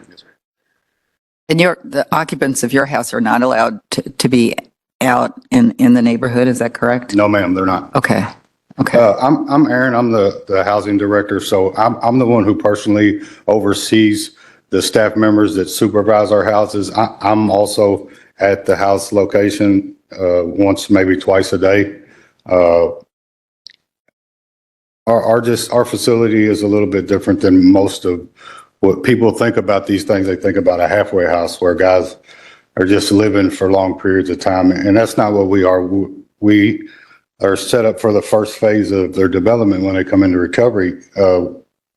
We're there to supply or provide clinical support as well as peer support. Our evening staff that goes and sits with the guys at the house and that transports the guys back and forth to meetings. They're peer support specialists, so they're in recovery as well. You know, they've been sober a length of time. You know what I mean? So I think some of the letters that y'all have from our past residents, these are success stories. These are guys that I'm a success story. I got 3 years of sobriety, and if it wasn't for a house like this, I don't know if I'd be standing here today. Meaning I might not be alive. Like I definitely wouldn't be standing here trying to do the right thing and submitting applications to do this the right way. But we have our own success stories with these guys. A couple of those letters are from one of those guys now is employed as a full-time peer support staff member and a behavioral health technician at our facility. These guys they don't have the freedom to just run off and do whatever we want. We understand that that's not what works. These guys are required. They have strict guidelines that they have to follow. I'm just here in support of this, not only as a staff member, but as a member of the community. Like I watch these guys.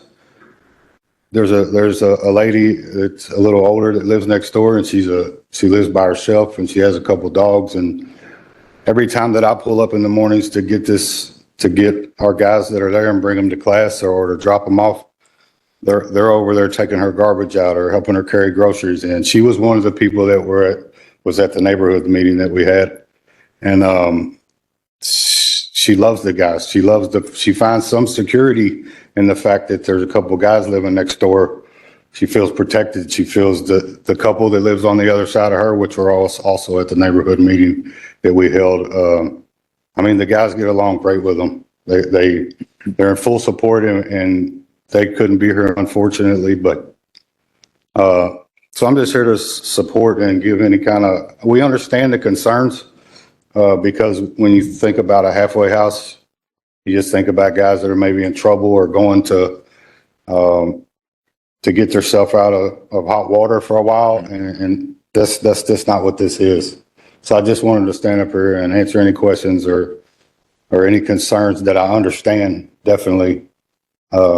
So how do your residents, how are they going to get referred to you?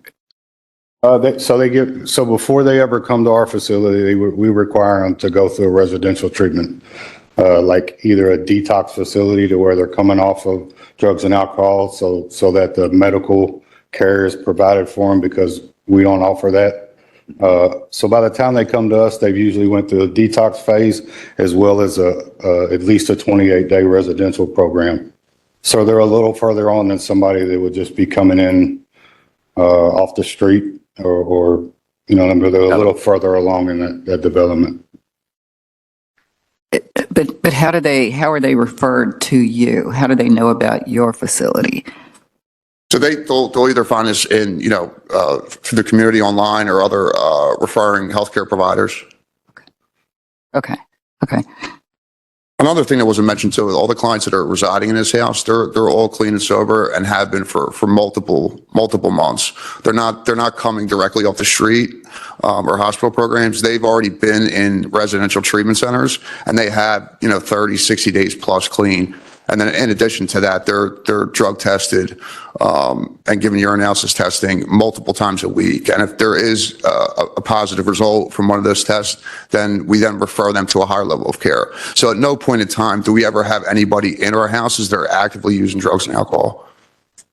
And maybe you said this and I missed it. How long have you been operating with the 3 residents? How long have you been in operation? I think it's about 2 months, 3 months. Okay, 3 months.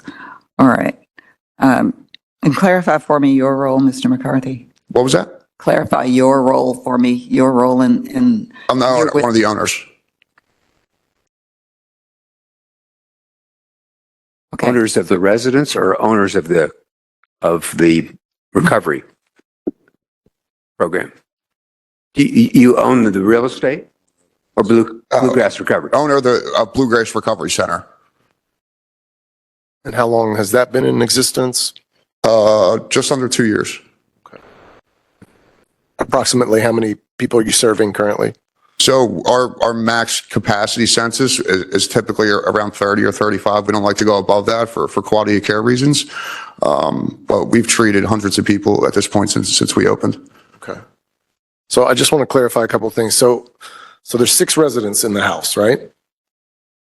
If this is approved, there's currently 3. Okay. We've established that. If this is approved, you're going to have 6 residents and then also a nighttime staff person there. So 7 nighttime residents, is that correct? Okay. There will be a 7th in-house. 7 in the house, but the 7th, the employee that's there supervising, he wouldn't be sleeping at the property. So it'd be like a 11 to 7 type shift, third shift. That's what I do. I supervise the guys that'll be. The microphone, please. Come up to the microphone and speak there. Yes, I'm so sorry. we can record So it. that's what I do at Bluegrass. Along with operations, I will be supervising the guys that work in our evening shifts as well as our day shift. So there's guys not only that transport the guys back and forth, but guys that are on location a lot of the time. They, like you said, they don't sleep there and they won't be living at the residence. But we're on call 24/7 for any type of emergencies. If that answers your question. It just, if they're going to, it doesn't seem clear yet if there's 6 residents, then is somebody with them from 4 or 5 o'clock when they get back from their classes? Will there be a supervisor or an employee to stay in the house until 8 o'clock? Yeah, so they're transported back from our clinical office and then they're brought back. And at that time, they kind of wind down, relax, make dinner, have dinner together. The staff tech, Aaron, is there with them throughout that process. And then we might take them out to go to a 12-step meeting. But yeah, for the most part, they're there supervised and have availability to our staff after hours. Okay. But they're not they don't have to stay in the house with the residents. The residents are supposed to stay in the house once they get back, correct? Yeah, the residents stay there. They have to stay there unless they're transported out or taken somewhere by one of our employees. Right.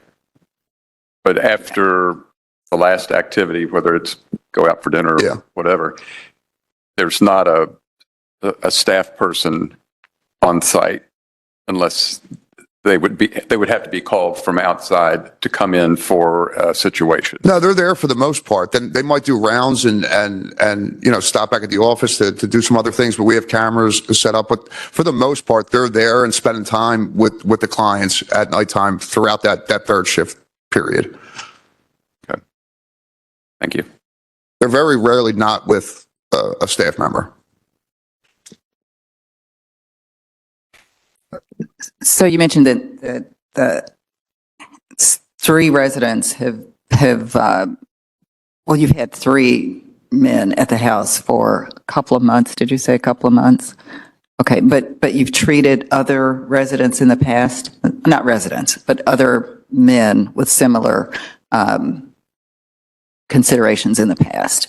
Yes, not everybody that goes through our program is typically, necessarily in a recovery house. We have clients that are actively, engaged in full-time employment, and they're coming, during the day or at nighttime for services. And then we have other clients that might be staying in other recovery houses. But our intention, in order to be able to provide, a safe and supervised and quality experience for them from a residential perspective, we've had to set up recovery houses so that we can kind of control that process and provide a level of care that we're comfortable with.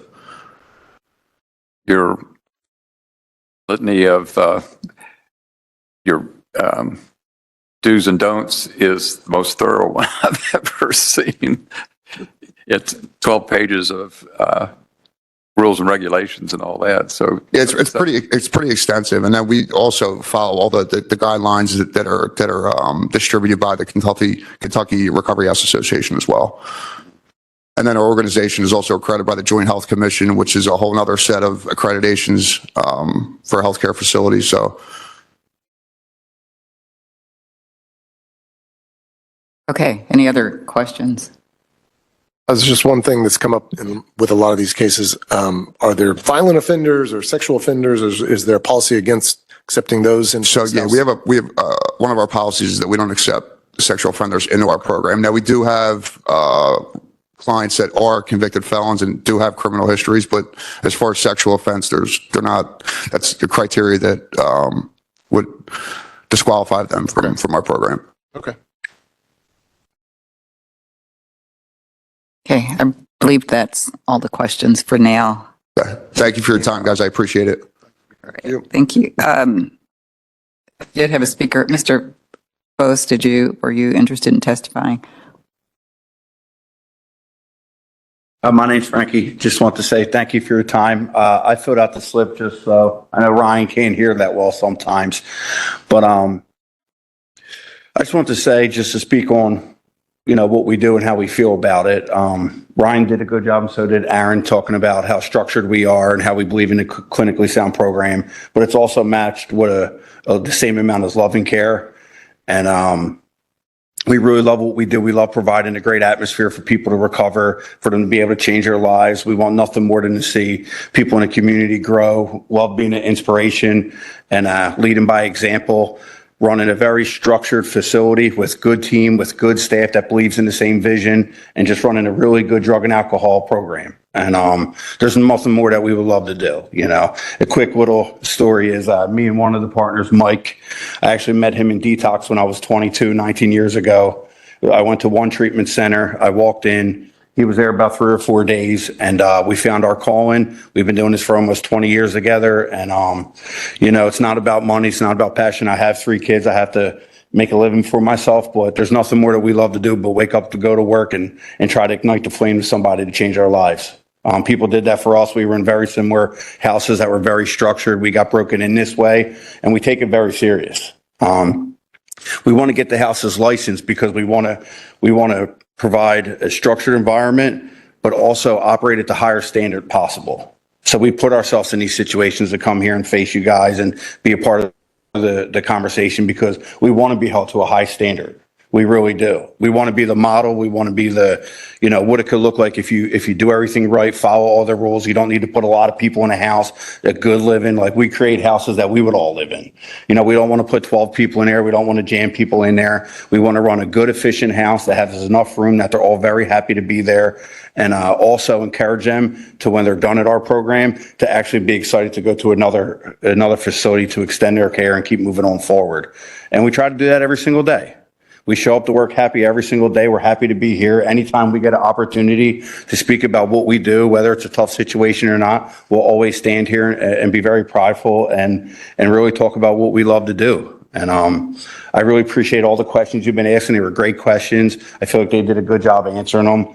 And we really look forward to growing with this community and working with Little Lawn and getting another house added to this so we could just be a nice, like they said, a nice size center with about 35 people in it that we could really provide intimate care, know everybody's name that's in the center, get to know their loved ones if need be, do family therapy. But when you walk in our center, we could tell you about every single client who's there. We know them by name. They know us, and they're happy to be a part of the system that we're creating. But I just want to say thank you, and we appreciate all the questions and everything. Madam Chair. Yes.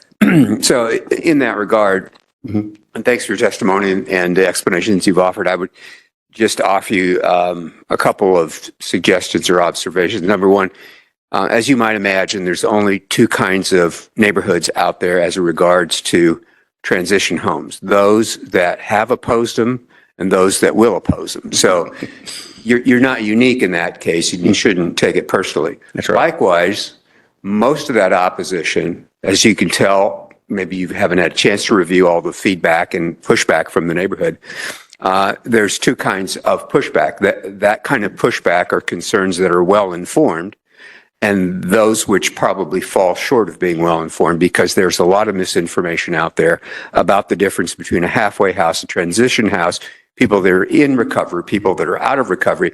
It is not the responsibility of city government, let alone this board, to inform the public of all of those nuances and subtleties. That's your job. That's your burden. And so we get caught up in people's confusion and still have to try to make an informed decision. It makes it much more difficult, but it's of no consequence to us. It's a consequence to the property owner or the entity that owns the provider of services. So I just want to let you know that. And one of the takeaways should be that even if this board ultimately approves this conditional use permit, you should still feel some obligation to go back to the community that has expressed in great detail, breadth and depth of concerns about this kind of facility being located down the street from them and help them overcome those misconceptions and gain a greater comfort level in your ongoing presence, because this is not a permanent CUP. There are conditions attached to it which could ultimately lead to it being vacated. You have to take all that into consideration. This is not a one and done regardless. And I'm not speaking for the rest of my board members because I don't know how they're going to vote. But you cannot take this as a one and done. This is going to be an ongoing effort to build that kind of relationship with the neighbors in that community. Yes, we look forward to that journey, to be honest with you. That's some of the things that I really like just going through this process. I met with a few people and I already have a better understanding of the community and what people's thoughts are. And it actually excites me to get to be well-known in the community and provide the services and just become more part of that community. Actually, it's part of the job that we actually really love to do. Thank you for explaining that. Have you reached out to the sales, the schools, since there seemed to be quite a few comments about? So I'm the CEO of Bluegrass Recovery Center. I reached out to Mr. Blackwell. We had a good conversation. He said he's very pleased with the information I gave him. Said we were very thorough.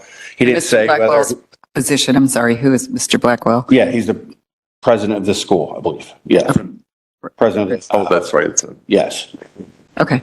Right. Yep. I'm sorry. Continue. That's fine. I appreciate it. But he was very pleased. He said I was thorough with all the information. I answered every question right at the time he asked it. He didn't say for or against. The only question he really said was, how long were we operating before we started? He said it was a positive that no one knew we existed in that short period of time, the 2 or 3 months that we were doing it. And he just said, he's going to ask around. He didn't say yes or no, but we had a great conversation, and I felt like he supported it. Thank you. Yep. Any other question? Thank you. Thank you. We appreciate it. All right. We have Ms. Ramser on the phone speaking in opposition. Ms. Ramser? Yes, hi. Hi. Good afternoon.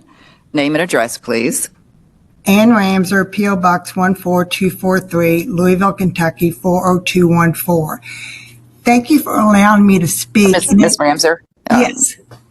If you're able to turn your camera on, please do so.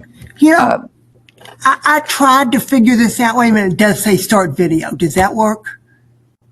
Start video should work. Okay. Can you see me now? We cannot, but we will proceed without it. Okay, thank you. I apologize. Yes. Again, Would you raise your right hand? Yes. And do you swear the testimony you're about to give today is the truth? I do. All right, please proceed. Thank you so much for allowing me to speak. And if I'm the only one that's speaking in opposition today, I'm going to request extra time. I had a nice little thing, jotted my notes down before we started. And then You do have 15 minutes. Thank you. Yes, please proceed. Listening to them, the applicants, I had more issues come up. They stated that the men were supposed to stay in the house, but then talked about the residents helping the neighbors. That seemed contradictory to me. I am absolutely not clear about the supervision at night, how often they're there, if they're awake, if they're not. It just seems like it bounced around. That there are nighttime athletics at DeSales quite a bit, so there would be interaction between the students and the residents, after they got back. The 30-foot rule, as you know, I don't like that one gets waived or whatever term it is. And in this case, at least on 3 sides of the house, that 30-foot is not met. And I'm not sure it's met in the back. And this one's very appropriate when you think that you have students so close. And then they also said that, and I understand this, in the PVA, it does say that the size of the house, which does include the addition, is less than 1,100 square feet. I looked at their diagram, and based on their diagram, it's less than 1,300 square feet, and the gentleman said it was 1,500. So that was just some points that I got while I was listening to them. Now I'm going to go back to my points that I had before. I need to let you know that I live less than a half mile from this location. And for a reason, one reason only. I am on Laughlin Avenue for a very short distance almost every day of the week. I am on it for more than just a short distance occasionally. So I'm very familiar with Laughlin Avenue. I did attend the neighborhood meeting that occurred on April 29th. I did not attend the Iroquois Neighborhood Association meeting, so I don't know what happened there. But at the April 29th meeting, I asked the applicant about local licensing, if they had it, and they told me it was not required. And I said, I'm sorry, but I believe that it is, but I will check on that. And I did talk or correspond with Molly Clark, and she said, yes, they need that group housing license through construction review. So that was when they got the enforcement shelter action. The first one with that was from May 16th of 2025. And according to the information, there was a citation issued on August 8th, 2025. Now, that one's on your staff report, but they've got 2 other enforcement actions. One was a notice of violation was issued on January 17th, 2025. And that was the one that said they had too many people there. At least that's my understanding. And that case number is in enforcement zoning 25-00038. On July 24th, 2025, they got another with a property maintenance issue. And that one is ENF-PMNT 25-013708-2. And that was regarding a railing needing painting and it wasn't high enough for the property or for the location on the porch. So that's 3 separate violations on this property. And I've stated this before. I think your applicant needs to know what the law is and understand what the law. If you look at your staff report on the page 1 under technical review, it indicates that supporting services is to help achieve personal independence. Well, to me, being personally independent, you need to know and understand what laws are. And this applicant didn't. Even when I told them at the neighborhood meeting that I was pretty sure there was local licensing required, they're no. So there's a problem with that. Now, if you could bring the diagram of the house up again, there's some issues with that house.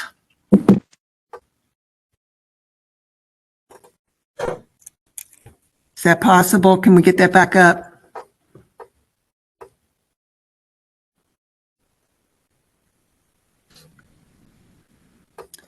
Okay, from this diagram, hold on, I only see 2 egress doors.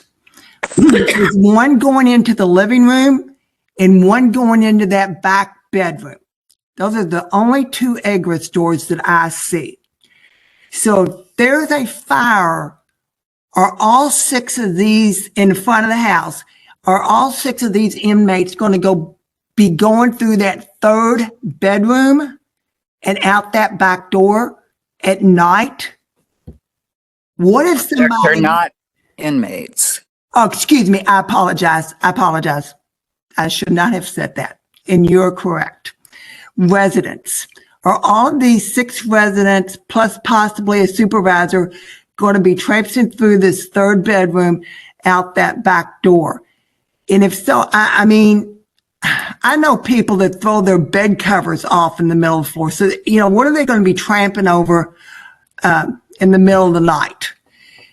The next issue, as I see it, is it does not look like there's a door to that 3rd bedroom. It looks like there is a large opening space there. And that's my concern, are the 2 residents that are going to be in that 3rd bedroom. Are they going to be changing clothes with anyone in the kitchen that can see them? I have concerns about that. And plus, with that back door, will all 6 of the men be allowed to use that and be going through the bedroom of the 2 residents that are assigned to that bedroom? Okay. Then the house rules and the management plan, and somebody brought this up. I know that it was attached to the agenda, but I was advised this morning that you don't actually see hard copies of it. So I'm going to try my best to reference them. Under the procedure section, this is the number 3 enforcement. Well, we've got it. If staff will monitor, they did say that they're going to put cameras up. They didn't say where they were going to put cameras. And somehow they're going to have supervision, but it's not clear to me.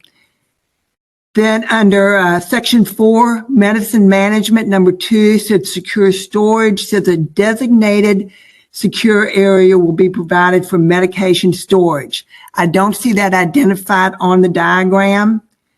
It says access to medications will be under supervision, but it doesn't say how and when. I mean, some medications need to be taken late at night, some early in the morning.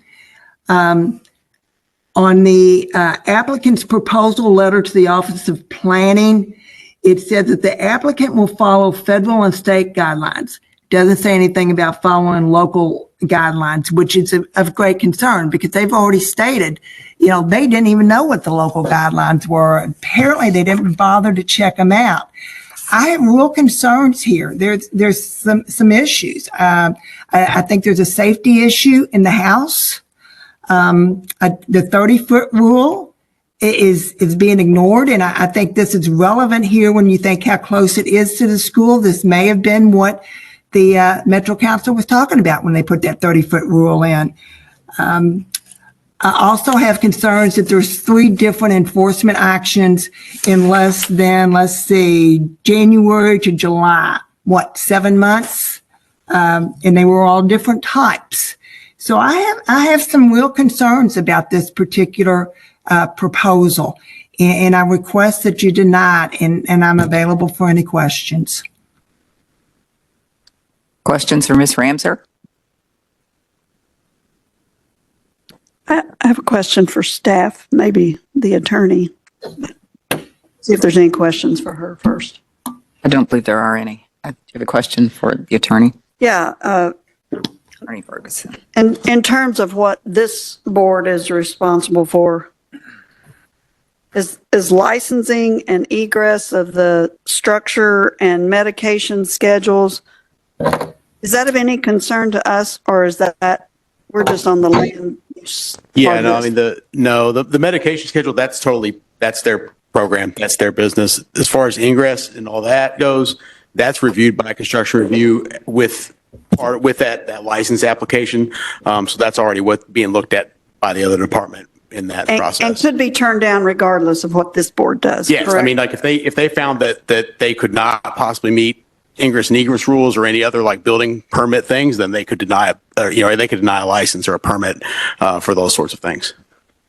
So A change of use. So there's several things that others are going to be evaluating, which could get a no regardless of what this Right, board like does. You're looking at the land use part of it, correct? Exactly. We look at the land use part, and the building department is going to be looking at all those health and safety things, such as egress and fire safety things. I know they look at the distance of each, like the furthest point of each bedroom to the nearest point of egress. I know that's one of the main things they look at when they're reviewing those processes.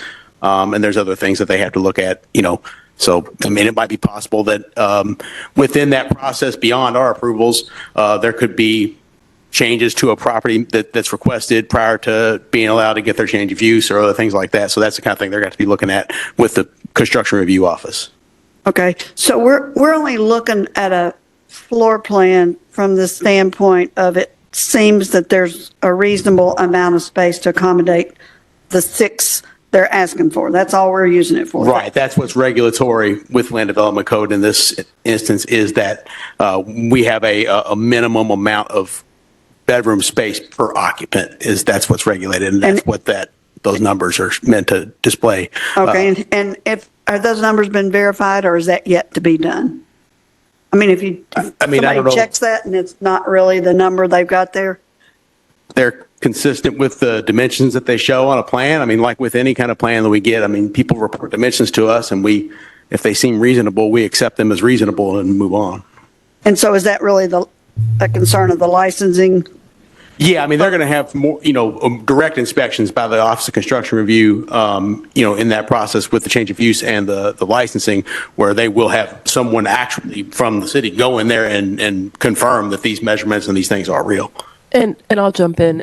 Even if you approve it with the condition of approval that they can have up to 6 people, if it gets to the next phase and they say you can't have 6 people, you have 5 people, that will control. And it'll just move on with the 5. Thank you.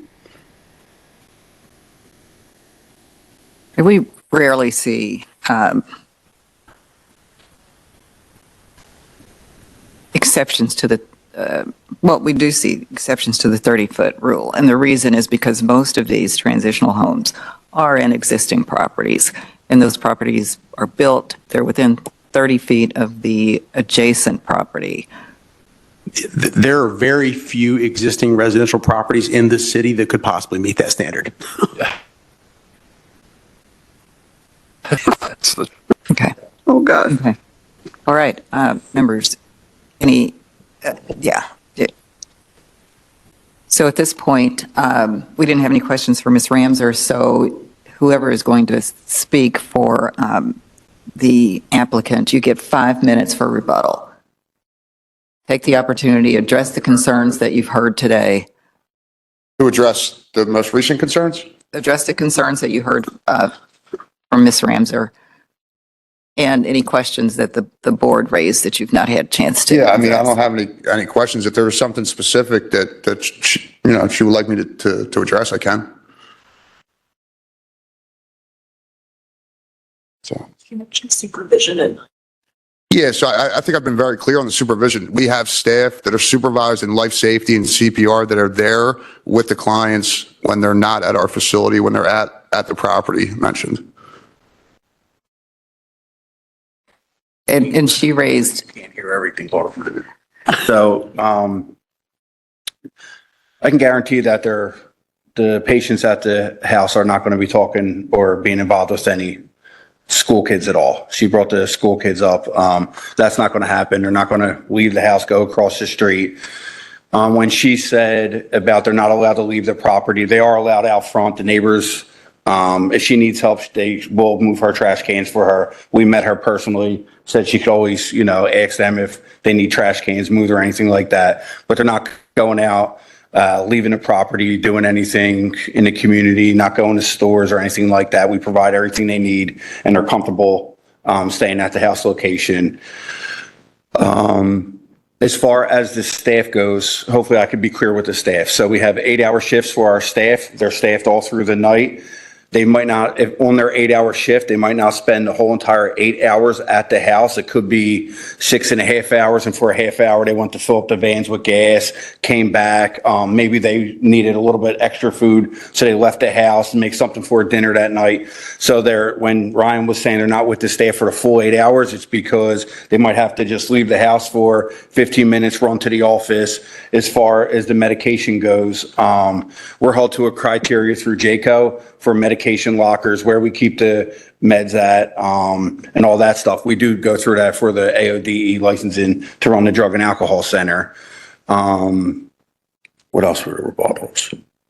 So a lot of the questions concerning related to like egress and everything related to the interior of the property. So after the stage, we have to go through the whole building analysis and construction review, which at that point, this is a very basic floor plan. At that point, we have to conduct a building analysis, which requires a much more detailed and thorough floor plan with window sill heights and travel egresses and everything you can imagine from a life safety and fire safety perspective. All that will be done in the next stage of this process. As far as some of the other concerns, I don't, I think I spoke to them But she at this did. point in a sufficient way. Yeah, but one concern that Ms. Ramser raised, and she did mention this more than once, was she apparently was at the meeting at one of at the first meeting that you had, and she brought up the issue of a license, the question of a license. So we need to know that you understand the licensing requirements. Apparently, she was under the impression that she was told you do not. Yeah, so I have to check the sign-in sheet to confirm that she was at the meeting, but I believe it. So we were under the assumption that a recent ordinance just passed that requires this process. Up until then, we would just go through the Kentucky Recovery House Association to get approval for a residential house with less than 8 people in it, particularly 6 people. But as far as licensing and everything that's required to operate this house above board in an efficient manner, we're going through that process, and we'll complete everything that's required in order for this house to be completely licensed. Okay. All right. Well, it was good to hear that you have had conversations with representatives from DeSales. I'd also encourage you, as Mr. Beta mentioned, as part of outreach, Iroquois Neighborhood Association is another entity that you may want to reach out to and just clarify your role of responsibilities. Things, Iroquois Neighborhood Association. I believe Mr. Yates was at the Iroquois Neighborhood Association meeting as the owner of the house. We weren't aware that meeting was going on, but we'd be happy to have any conversation with anybody that's in the vicinity or adjacent to this community. I'm not sure if she lives in the neighborhood or if she lives close by or what, but we'd be happy to have a conversation with anybody and do outreach with some of these community associations. Just as a matter of point, I don't know if this clears up confusion or causes more of it. the way I read this written letter we got from concerning the INA board, they're talking about their board meeting, not just an open meeting to the neighborhood. Oh, okay. I wasn't aware of that. And Okay. that may be where the confusion Yeah, is. that makes sense. I have a feeling it was only the board members that Okay. met. That's why nobody knew about the meeting. Yeah, so it wasn't an open neighborhood. That would make sense. Okay, that makes sense. All right. Good. Any other questions? Don't Appreciate believe it, so. guys. Thank you. Thank you so much. All right, we don't have anybody else. Did you want to speak, sir? If there's any questions for me, I'd be happy to. I'm also on the property. I can tell you. Okay. Usually we don't do that, put new testimony in rebuttal. Unless you have a specific reason to do it, I'd advise not to. Right. This year at the mercy of the board. If it helps, All right. I'm here. If not, no worries. And Thank good you. to see everybody. Thank you, Mr. Yates. All right, we're closing the public hearing and moving into deliberations on 25 CUP 150, transitional home on Laughlin Avenue. So we've had an opportunity to hear from those involved with Bluegrass Recovery about how they plan to operate the facility, get some clarification on the residents, the time that they'll be in training sessions, counseling sessions during the day. We've also heard that there will be somebody at the facility, very rare exceptions when they wouldn't be. And it would only be for very brief periods of time, but there would be somebody there to provide oversight during the evening when the residents return from their training and counseling sessions. And it might not hurt if we could put the 3 conditions of approval back Right. up since they're not in the staff report.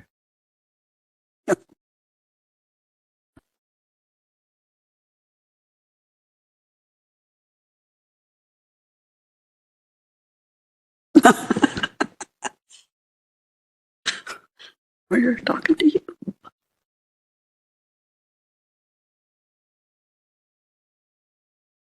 Okay, and there are 3 conditions of approval that are associated with this case, as you see on the screen. What we've also heard is that there is an understanding that there are subsequent steps after this that need to occur after this board makes its decision, makes its recommendation. And any of those could be a go, no-go decision point on the part of other agencies. Okay. All right, members, any discussion? Don't believe so. Don't believe so. Is anyone ready to make a motion based on the staff report, staff testimony, and the testimony you've heard from the applicant as well as those in opposition? Yes, Madam Chair, on case number 25 CUP 0150, the transition home conditional use permit request for 5014 Laughlin Avenue. I would move that we approve the conditional use permit subject to the conditions of approval that are up on the screen, and that is based on the review, the information and analysis provided by staff, the staff findings and standards of review, the testimony that we've heard from, that we've reviewed both from the neighbors and from the applicant, and also discussion we've had as a board. And would you including relief from item F? And that would, in my motion, would include the relief from item F regarding the 30-foot requirement. Is there a second? Second, Bozos. Thank you. It's been properly moved and seconded to approve 25 CUP 150. We're ready to vote. Ford, Yes. Lewis, Yes. Bozos, Yes. Beta, Yes. Bond. Yes, the conditional use permit has been approved. Thank you.